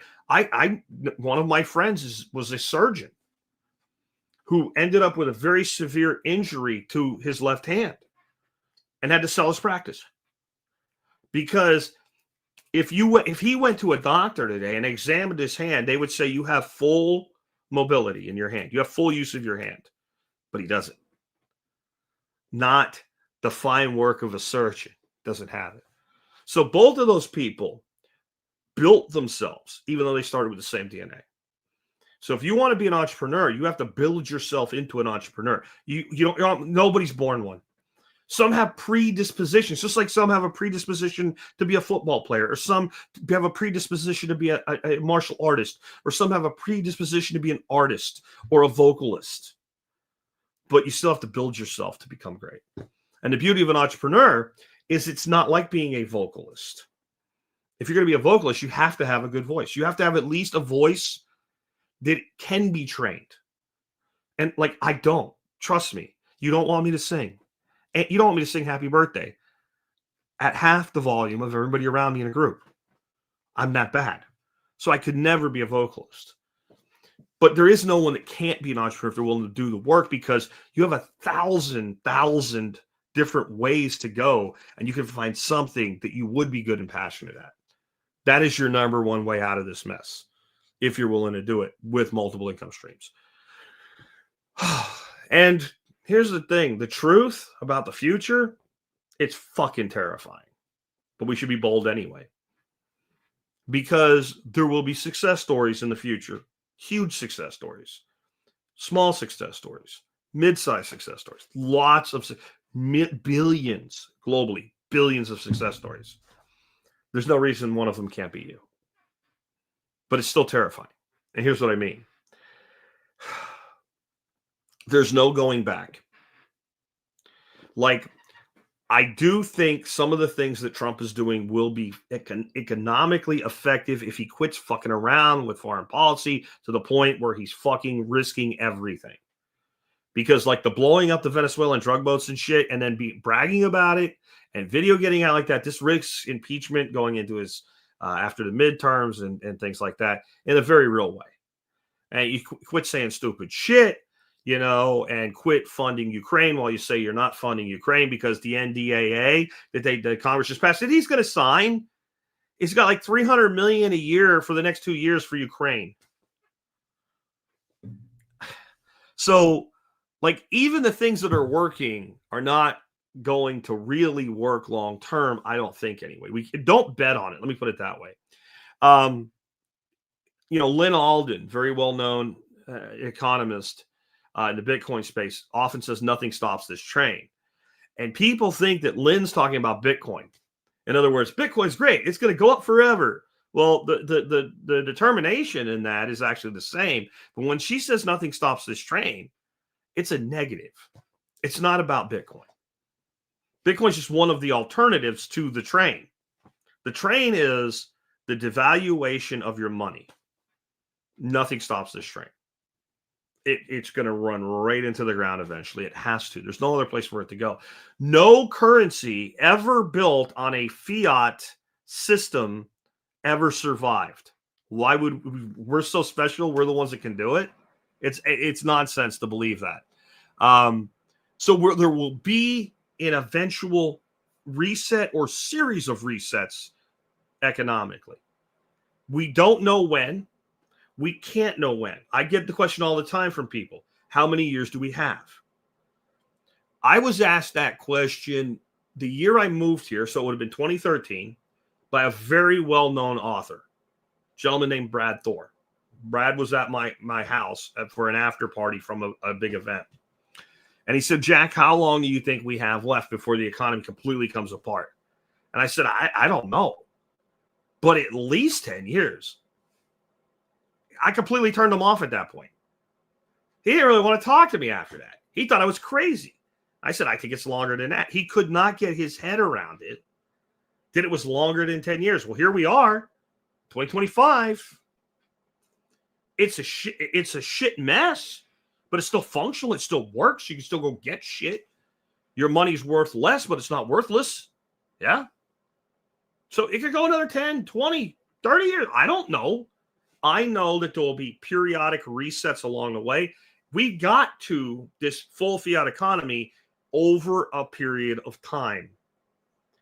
We had the crime of 1873, then a big depression in 1907 or 1909 that was used to sell the Federal Reserve in 1913, which was then eventually parlayed into banning gold and buying it back at a ridiculously inflationary rate with FDR's executive order, and then the next year Congress putting out the Gold Revaluation Act, and then in 1964 with the Silver Coin Act, taking the silver out of our money, and then finally in 1971. So it took from 1873 to 1970 to fully get into this world. So there's no reason it might not take that long to completely get into the next world. We're going through resets right now. We just often don't recognize them. And a lot of people get hurt even when they're not recognizing why they're being hurt. So we need to be thinking about that. There's no going back. We don't know when. We only know that there has to eventually be a full reset of the economic system, because this one cannot continue in perpetuity. And someone's going to be holding the bag when it happens. It's like a giant game of musical chairs, and there's not a deficit of one chair like the game. There's a lot of chairs with a lot of deficits called derivatives. And eventually when the music stops, it's a lot more than one kid out. You don't want to be one of them. It's going to get worse before it gets better. Waste must be shed. We have a system rotten with waste. And I don't just mean material. I mean body count. I mean human capital. I mean, we have companies that are so overstaffed it doesn't make any sense that why this person has a job. I'm glad they do in a way, but I also know that when push comes to shove and reality comes to bear, that I guarantee you I can walk into an office with 50 people. And if I take a senior management person and I pull them aside and say, look, I need 5 people out of here. The first thing I say, oh, I can't. Let me explain this. Here's how it's going to work. I'm going to walk out there. I'm going to go to the bathroom and take a shit. That's going to take me about 10 minutes. I'm going to take my phone and read an article. So you got a full 10 minutes. I'm going to wipe my ass and I'm going to come back in here. And if you don't have a piece of paper in front of me with 5 people you could do without, the first person I'm going to put on my list is you. Bye. Before that toilet goes, he's going to be sitting there with that fucking list, and he's going to know in his heart and in his soul that he doesn't need those people. He's going to know it. That's 10%. Boom. Any office, 50 or more people. And if it's 100 people, I can tell him 10. He's going to walk around while I'm taking a dump going, I don't even know who that person is. But that motherfucker ain't done shit. Hey, dude, what's your name? Why? Just, it's a promotion list. Oh, I'm Tom Peters. Okay, Tom Peters, fucking fired. Like, when we have a society where that is true, this purge has to come. Think about it this way. This is not against women. I know somebody's going to try to make it against women. Just by the numbers reality. The vast majority of women prior to the 1950s did not work. And even in the 50s, not many of them did. 60s, most women didn't work. Most women, especially once they got married and had their first kid, they stopped working at least full-time.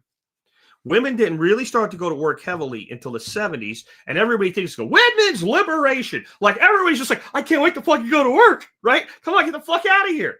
People go to work because they have to, not because they want to. The freaking stagflation of the 1970s had more impact on women going to work than women's liberation that said it was okay for women to work. Far more so. Because women worked in the 50s and the 60s, so obviously they could work. Now, maybe certain things were walled off unfairly, I'll admit. But women went to work because they had to, not because they were permitted to. Right? It wasn't so I could make my own money, right? Because a lot of these women that went to work back then, they were married. People started, it was a very high marriage rate at that point. So most people were married in their 20s and they still went to work. They had kids. They found childcare, or grandma took care of the kids. They went to because they had to, because they needed the money.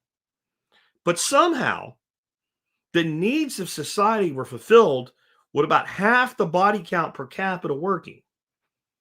Now we have more technology, more efficiency, and more productivity than ever, but we need twice as many people to do it. Does that make any sense to you at all? Does anybody understand how that would possibly be the case? The good news is the fact that it even can happen means that the job losses don't have to be as bad as the TV keeps making you think, with Elon Musk telling you got to have UBI or we're all going to die. But it also shows you that our society can run with all needs met, with a hell of a lot less people working than we have working now. Interesting, isn't it? Interesting, isn't it?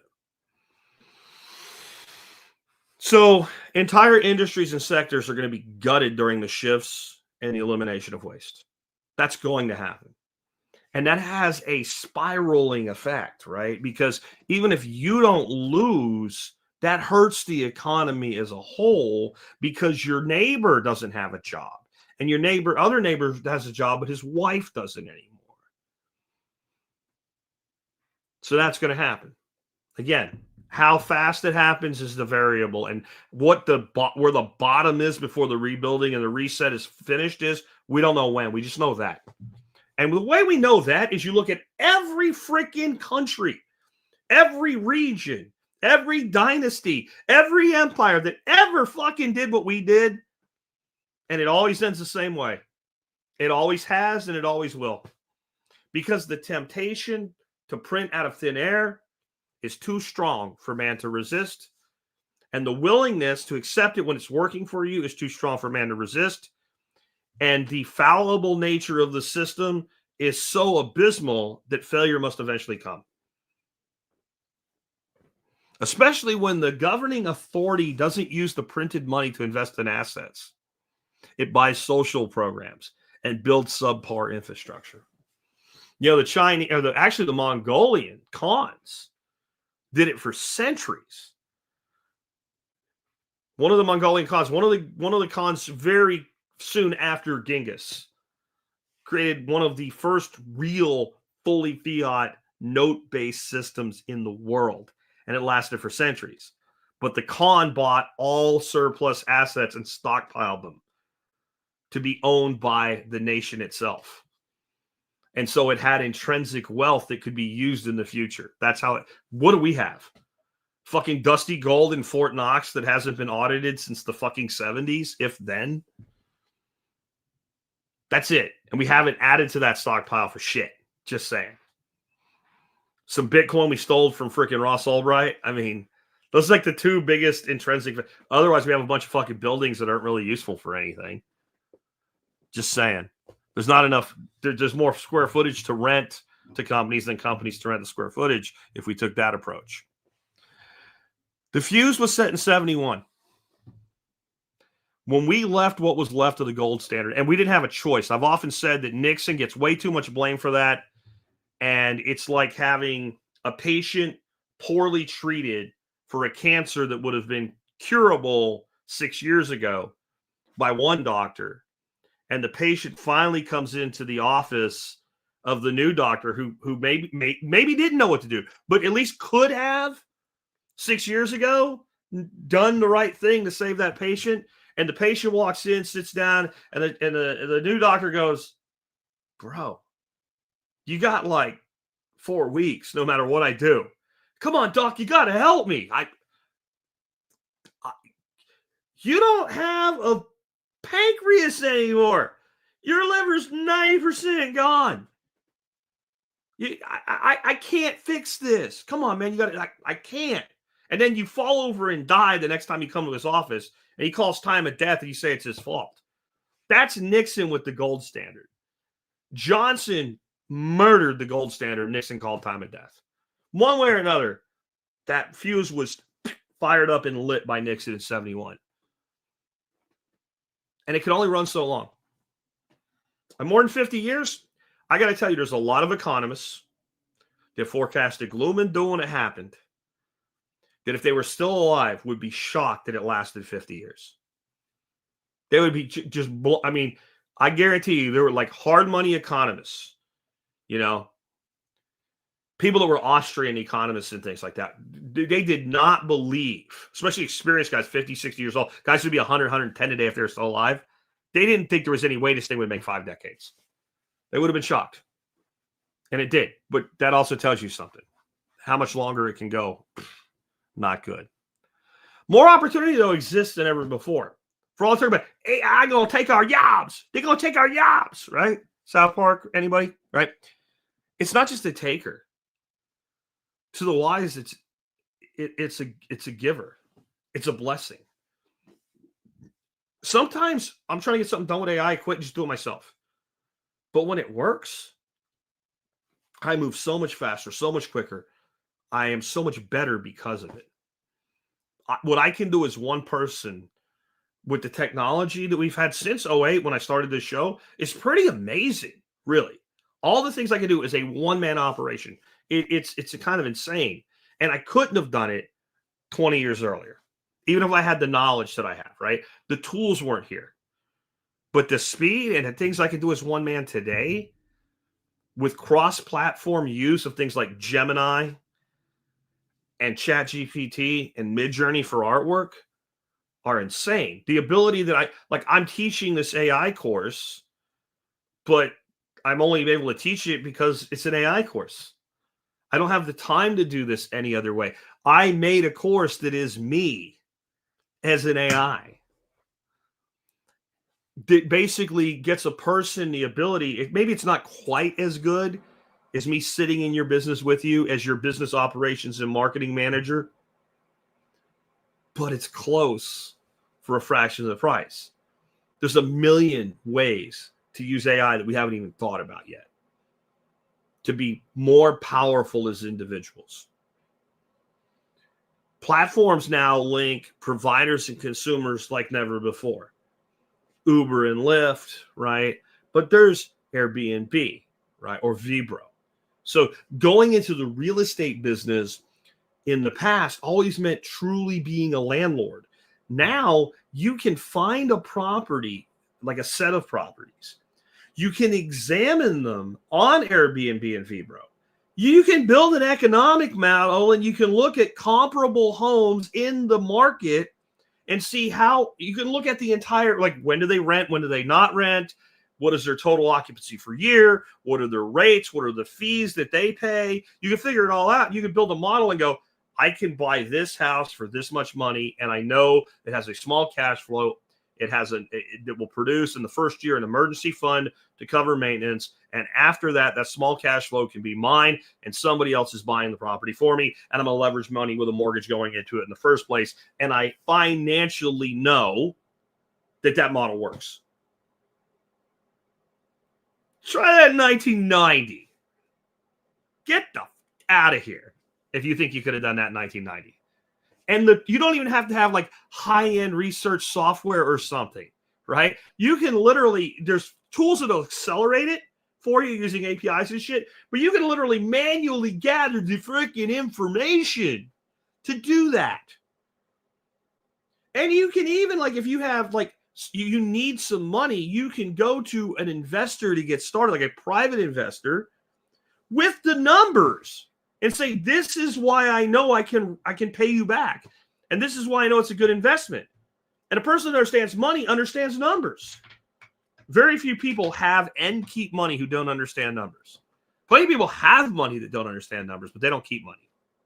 There are people that piss money away. They're lottery winners.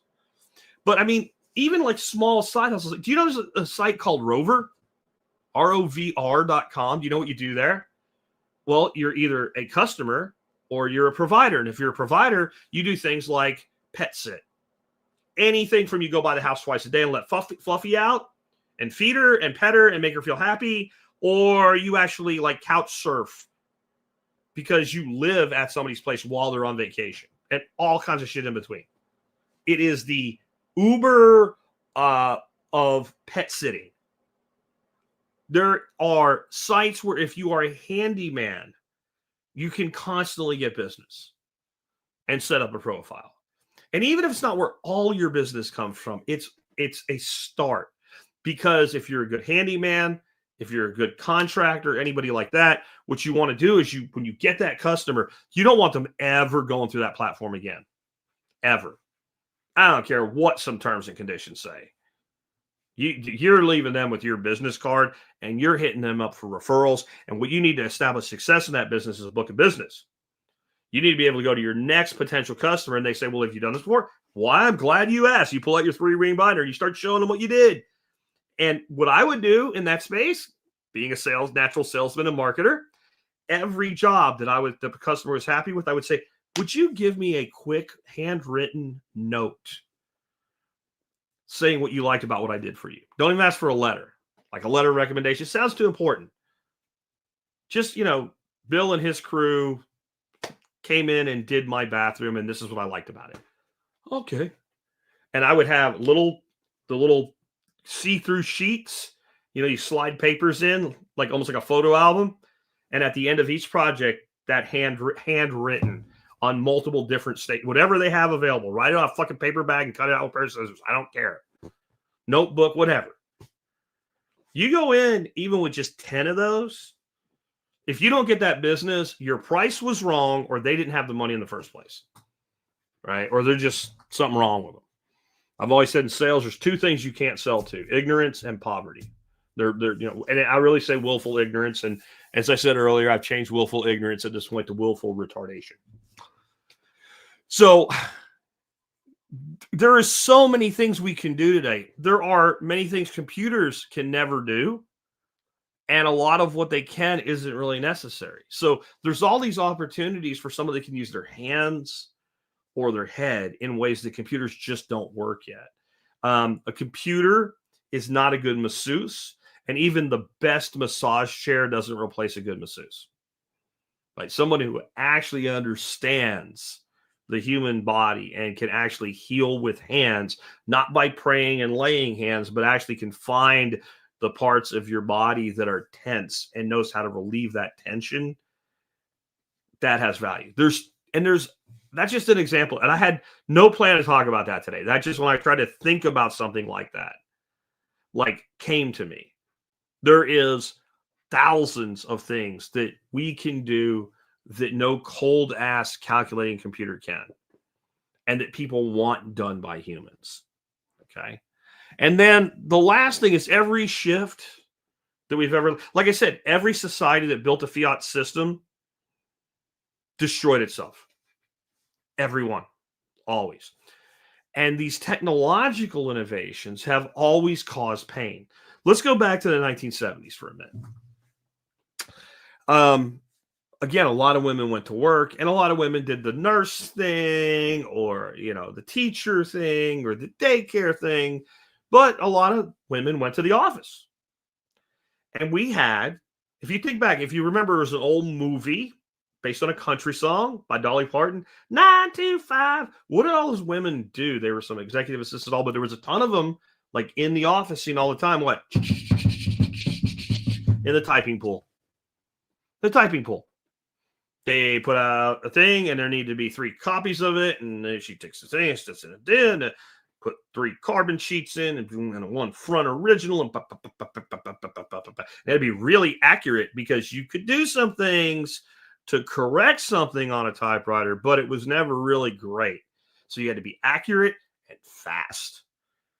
And there were tens and tens and hundreds of thousands of women who earned a reasonable paycheck to sit for 8 hours a day and type, and then fucking Xerox comes along, and we need 3 copies of this, and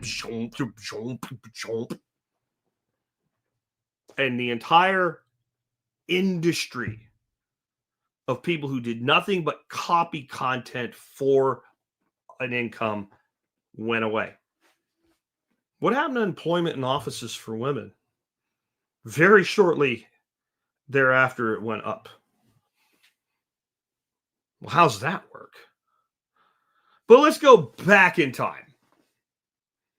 We'll go way back in time, and we have a saw mill where they take trees and they turn it into board lumber.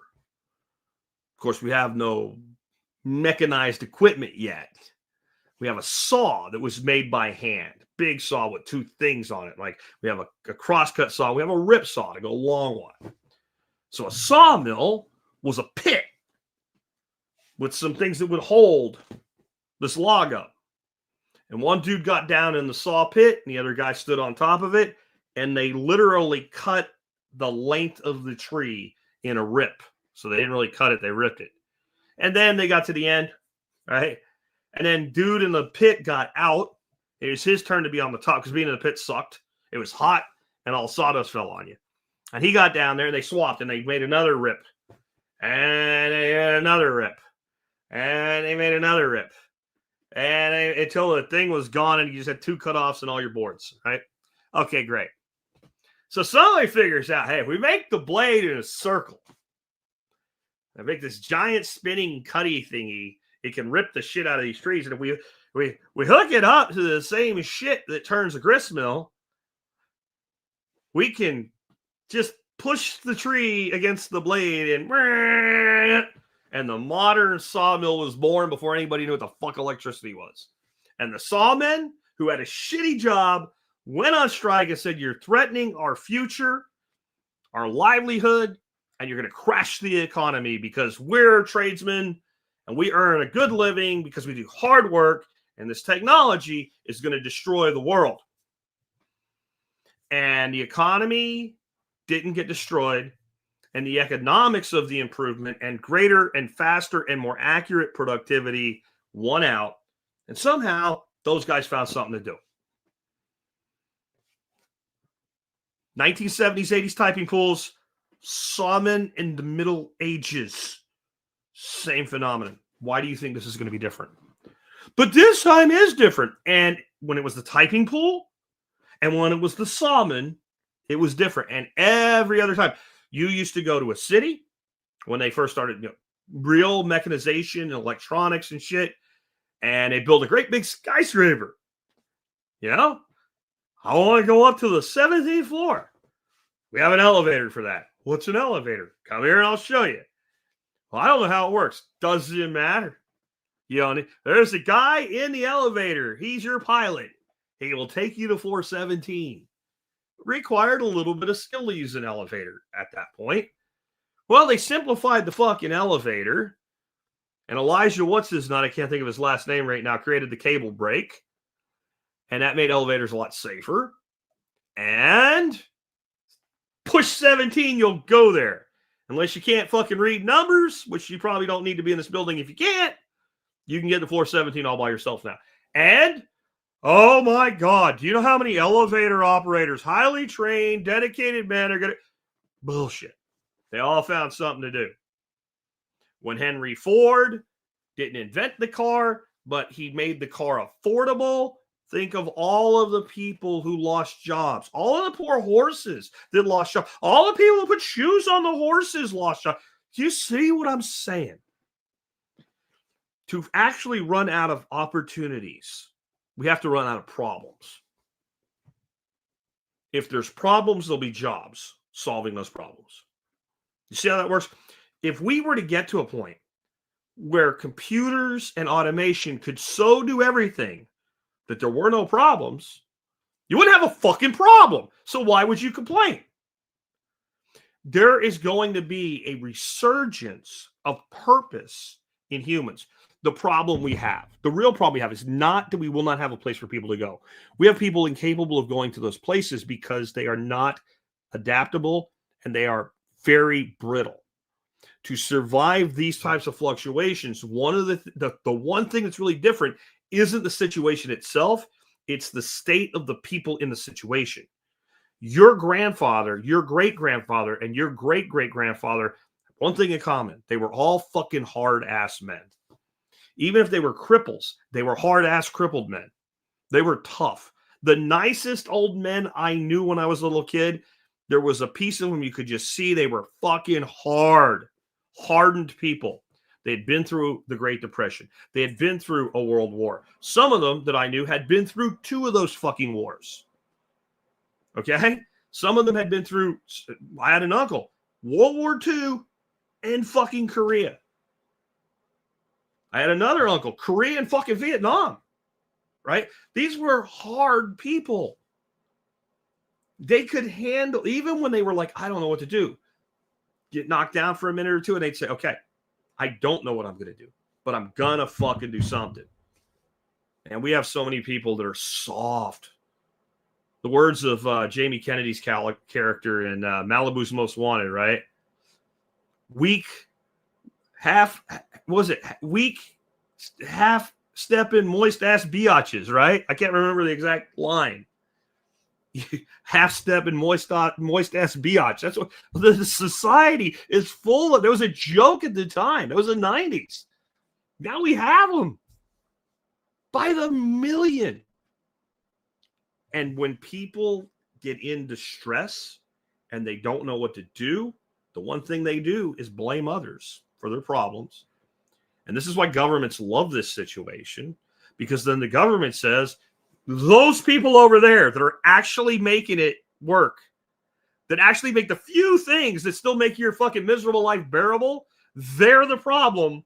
If we just stop them from doing what they're doing and make them give their shit to you, everything will be wonderful. And then you get communism, which has worked out so perfectly well every time. It's been, oh, wait a minute, that never happened. At least you think that Karl Marx made Marxism and communism. He just made the current academic version of it. Many nations have tried that too, just like fiat currencies. And that's always led to fucking mass death, mass starvation, and mass destruction. But governments always think they're the ones that can do it right. So that's all the shit we have coming. But we have all this opportunity as well. It's up to you if you're going to do something with it. I really didn't see any questions or comments. Oh, there's a question from Mick. I'll star that one. I'm going to page back a little bit here in the comments. There's a super chat that got auto-starred. If you have any questions or comments for me, while I handle the two that I found, go ahead and there's another one. You did it right, Joseph. And I'm looking. If you have a question for me, then put the word question in all caps while I'm answering these, and I'll get to it. This would be how you do it right here, where you see Joseph's question, and what have you. I'm going to start from the earliest forward, though. JD Draft says, and the reason his is starred, question or not, if you super chat me, it goes auto star, and I see it, and I always comment on thank you at least. Even in a factory for a company, you'd all think of if I said what we made, AI is unlikely to take away my job fixing blemished units anytime soon. Oh, okay. I see what he's saying. There's a little word clunkery there, but what he's saying is like, they have a factory and they produce equipment, but of course, no process is perfect. And with that being the case, sometimes during production or maybe shipping returns or something, you got a product that ain't perfect, and it has to be like, it's not so bad that we're going to discard it or sell it as a second. It can be fixed. So the robot can make it, but when the occasional error, drop, whatever happens, it takes a human to fix it. Anything that's not 100% repeatable for now is probably pretty safe for humans if as a job. Next up, this one's from 229 Mick. He says, you mentioned Nixon, but off topic. You shared something a while back on how Watergate was generally a setup because he was a threat to the status quo. Could you expand on that? And share? I'll talk about it in the future. That's a show I should do. What Nixon, what really happened or something like that. That's he was a big threat to the system. It's probably not for why you think, though. Actually, getting him to do what he did with the gold standard was serving the system. One of Nixon's many big threats to the system is Nixon wanted the United States not just out of the Vietnam War, but out of the war business. War is a matter of course. War is something we just did whenever we didn't get our way. He wasn't against a strong defense. What he was against is a strong offense, right? And I don't mean the ability to use offensive weaponry. I mean the philosophy of using hard power to enforce America's will all around the world. Nixon was, in lack of a better word, a nationalist. He was an American first person. And you don't really need sources. All you have to do is look at the things the man said and actually did. Watergate wasn't a setup in that he was tricked into doing it. And it really wasn't. It's that the way he was caught was a setup. Think of it like a sting. And it was done for a reason because what he did was largely done in the past. And I'm sure it's been done in the future. And nobody really cared. Nixon was a threat to the system. Not only this is what people don't understand that weren't alive at the time or haven't done the historical research. I was alive, but too young to know. He was incredibly popular. He was incredibly popular until Watergate. So all anybody that's looking back today sees is the stink of Watergate. And of course, there were people that hated him, right? Democrat, nothing's changed with Democrat, Republican hate. Democrats hated him, right? So the liberals hated him. So that group already hated him. Then Watergate happened. Then the dog pile came, and then it was irrefutable that it actually did happen. And the sensibilities of Americans at the time were such that that would sink a political career. And it's amazing what won't sink a political career now. If you go back into the 1980s, the darling it was either the 80 or 84, the 84 Democratic primary was Gary Hart. A couple of pictures circulated with him and his mistress on his boat. They weren't even really doing much, but it was just very clear this man was having an affair on his wife, and as a Democrat in a primary, tanked his ass. You flash forward to the 90s, and Bill Clinton's getting a blowjob by a 19-year-old intern in the Oval Office, and while his political enemies try to use it against him, America, by and large, didn't care, and the ones that said they cared only cared because they didn't want him in office, right? But it wasn't, that was no longer enough to fully torpedo a man from the presidency.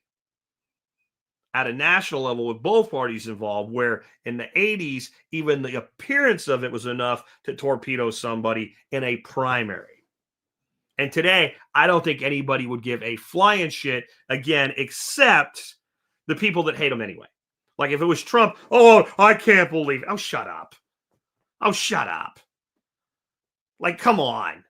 We all know the guy was banging a porn star and paying her money to do it, and no one cared about that. But now you care about this? Yeah. They didn't even, he was convicted for that. No, he was convicted for a bookkeeping entry, and that went nowhere. Anyway, moving on. Joseph says, this isn't exactly related. Well, we'll see then, Joseph. I'm not big on out of left field questions in shows like this, but hoping you can thoroughly comment your current thoughts on stacking silver. Seems like most commenters, influencers also sell silver and gold, so hard to trust them. Joseph, bro, this is how silver works with me. 5% to 10% of your net wealth should probably be in precious metals. That's it. That's the whole thing. And do you know how long I've been saying that, man? Since the very beginning of this show, when I had no one as a sponsor who sold silver and gold. And then when I had various dealings with Silver and Gold Shop, Mulligan Mint, other providers over the years, where did my recommendation go? Absolutely fucking nowhere. Where is it today? 5 to 10% of your net wealth. I feel 10% is way too high. And I also don't think that 5% necessarily is your minimum anymore. You can go lower than that if you want to. That's just kind of a range that makes sense. When I say up to 10%, I'm kind of saying, like, I don't get nervous when somebody's holding 10% of their net wealth in precious metals. When they're holding 15, I'm like, I think you're a little top heavy there. So I also teach that you should manage your precious metal and buy precious metal the same way you do everything else, which is a dollar cost average methodology. So, you buy a little bit here and you buy a little bit there and you average that out and aggregate that out over time. And if you don't want it, I understand. And if you have no precious metals, I'm okay with that. That doesn't worry me. If you have assets and you've just chosen different types of assets for whatever reason, but you know why you're choosing what you're choosing, I'm good. But you'll never hear me like, right now you should go all in on silver. That's dumb. Don't do that. Maybe my sponsor would prefer if I did do that. Too bad. Too bad. No one gives a shit. Right? That I don't care that maybe they would like it more if I did that. I don't need them as a sponsor. My rates are on the side if you want to look it up. I haven't turned over a sponsor in years. If I say a spot's open, there's 20 people trying to get it, and I don't charge that much for it because I don't want to be beholden to my sponsors. So I don't know exactly how you were asking that question, but that's my answer to it. I don't really care if you buy silver or gold or not. I just think if you're going to buy silver or gold, it makes sense to deal with my sponsor because they're an honest company that's been honest and square with me for 13 years. And I can talk to the president. And when Lear Capital wanted to be a sponsor, and I said, I've already got a silver sponsor. And they said, we'll share space. We don't care. How much does it cost? And I said, before I give you a number, since you're too dumb to look it up on my site, okay, I need the email of somebody at least a director level. I need an email and a phone number to a person in your company. If there's a problem and I call that person and they tell somebody in your organization, fix the fucking problem, the problem will be fucking fixed. Yeah. They said, well, we can give you the head of our customer service department. Like Margaret from Wisconsin can talk to the head of your customer service department. We're not on the same page. We're not on the same language. Go get bent. That's how I handle sponsors in general. So when I tell you there's a good place to get something, I'm doing it more as a service to the audience than to make money. Because you can just take my rates, count my sponsors, do a little math problem and go, well, fucking Jack can't live on that, can he? And the answer is no, I can't. You know why I do that? So that if I have a sponsor that's this wrong and won't fix it, I can go, bye, goodbye, out, see you later. But I don't care. Well, you said on the episode a thing and it made our workers butt hurt. I have a solution for you. Check your email inbox. I've just canceled your recurring subscription for your sponsorship fee, and I don't need you. Bye-bye. I've never had to do it. I got close with one because one of you little bitches ran to all my sponsors one time and said, Jack Spirko says dirty words and it offends me. And only one even gave a shit, and it didn't last long. But I would have told that one, bye.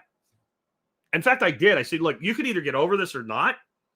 It's the same company you've worked with for years. I've always said shit and whatever, that's the way it is. There's a disclaimer on my site. And I said, you have until Monday to tell me if you want to keep doing this or not.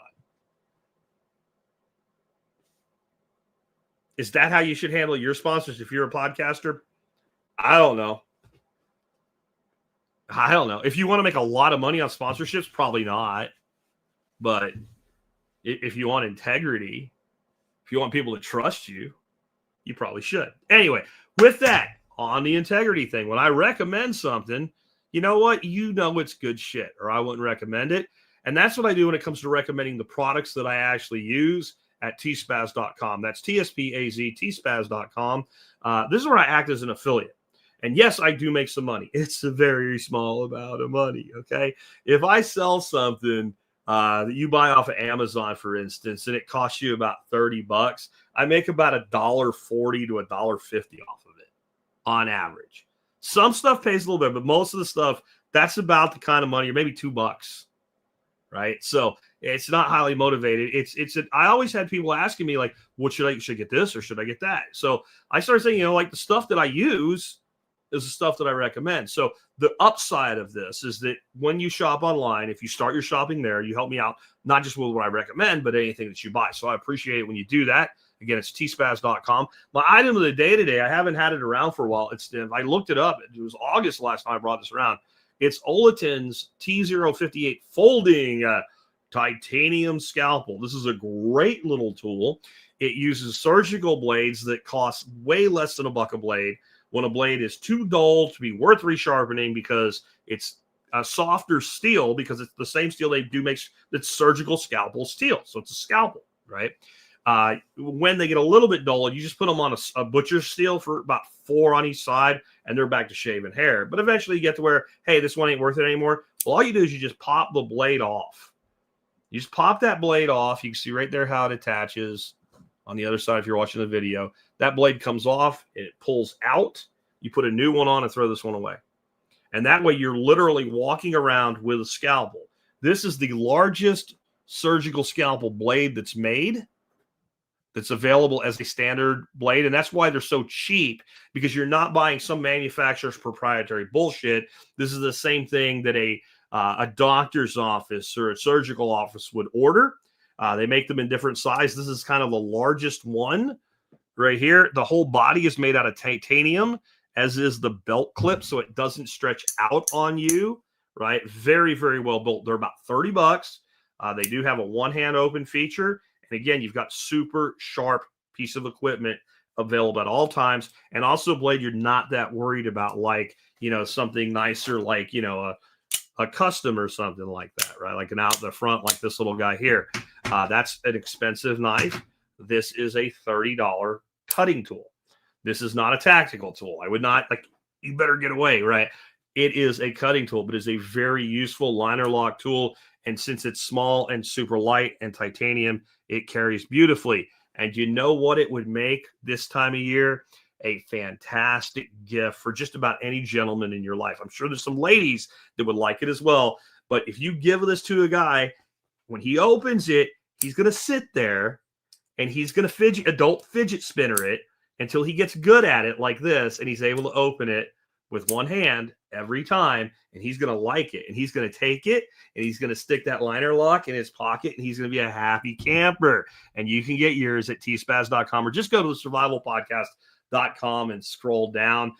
If this post is already up for this episode, it'll be right under there. If you go there right now, it'll be right above there. There's a link in the video notes below. If you're watching the video here, if you click that, you'll go over to the audio version of this episode and get all the paraphernalia and links and sources to go with today's episode. Thank you for everybody who tuned in today. I really appreciate it. I hope this episode made you think. And I hope from now on, when somebody starts telling you about inflation and inflation rates, a couple things happen. One, you instantly realize, well, of course, this thing is not really more expensive relative to inflation, because that's what the inflation number is, how expensive things are. So if it's a standard thing that follows standard inflation, it is going to be a net zero gain or close one way or the other on actual cost in dollars. But dollars are variable, so this person is full of shit or willfully ignorant. It's their choice and how that works out. But what it means is they're not using the right ruler to measure the result. And that then forces you to think to yourself, how much harder do I have to work today than Bill had to work in 1970 or 1950 to get this? And I want that to do two things. I want it to give you your own internal drive to do more than you think you can, because it's what you're going to have to do to thrive in what's coming. But I also want this. I think we have a lot of young, stupid kids. I want us all to remember when we were young, we were stupid kids too. Okay? I want us all to remember that. And I want you to, even though it's hard to deal with the chick with the septum piercing and the blue hair screaming and shrieking and yelling about her student loan debt, I want you to remember that that young lady is going to have to work. If she has a median income job, she's going to have to work 2,956 hours to pay for her degree in bullshit that she was convinced when she was a little girl by people she trusted that that's what she needed to do to be successful. Whereas your boomer grandpa had to work 846 hours to pay for his degree and was much more able to go through school and leave with no debt or very little debt. And if you came up through college in the 80s or 90s, you didn't have it as good as the dude did in 1970, but it was nowhere near what it is today. Nowhere near. And have a little bit of compassion for young people trying to get started out in one of the most, I'm not going to say the worst, because it's not the worst, but one of the most challenging economies out there. And my final thought for you guys today on all of this, you know, I did a show last week, and one of the questions I asked it was, did the Great Depression ever really end? And somebody commented on my post about it where I promoted it, and they said, well, I grew up in the 50s. And I can tell you that our standard of living is much better today than it was in the 1950s and 60s. But that wasn't the question that I asked, is it? You can be a comfortable drug addict, but you're still a drug addict with a problem. The problems have only gotten worse. The challenges have only gotten harder. There's always room for winners. The choice to make is, will you do what's necessary to be one of them? If you will, you can build a great life. You can build a better life if times get tougher, even if they don't.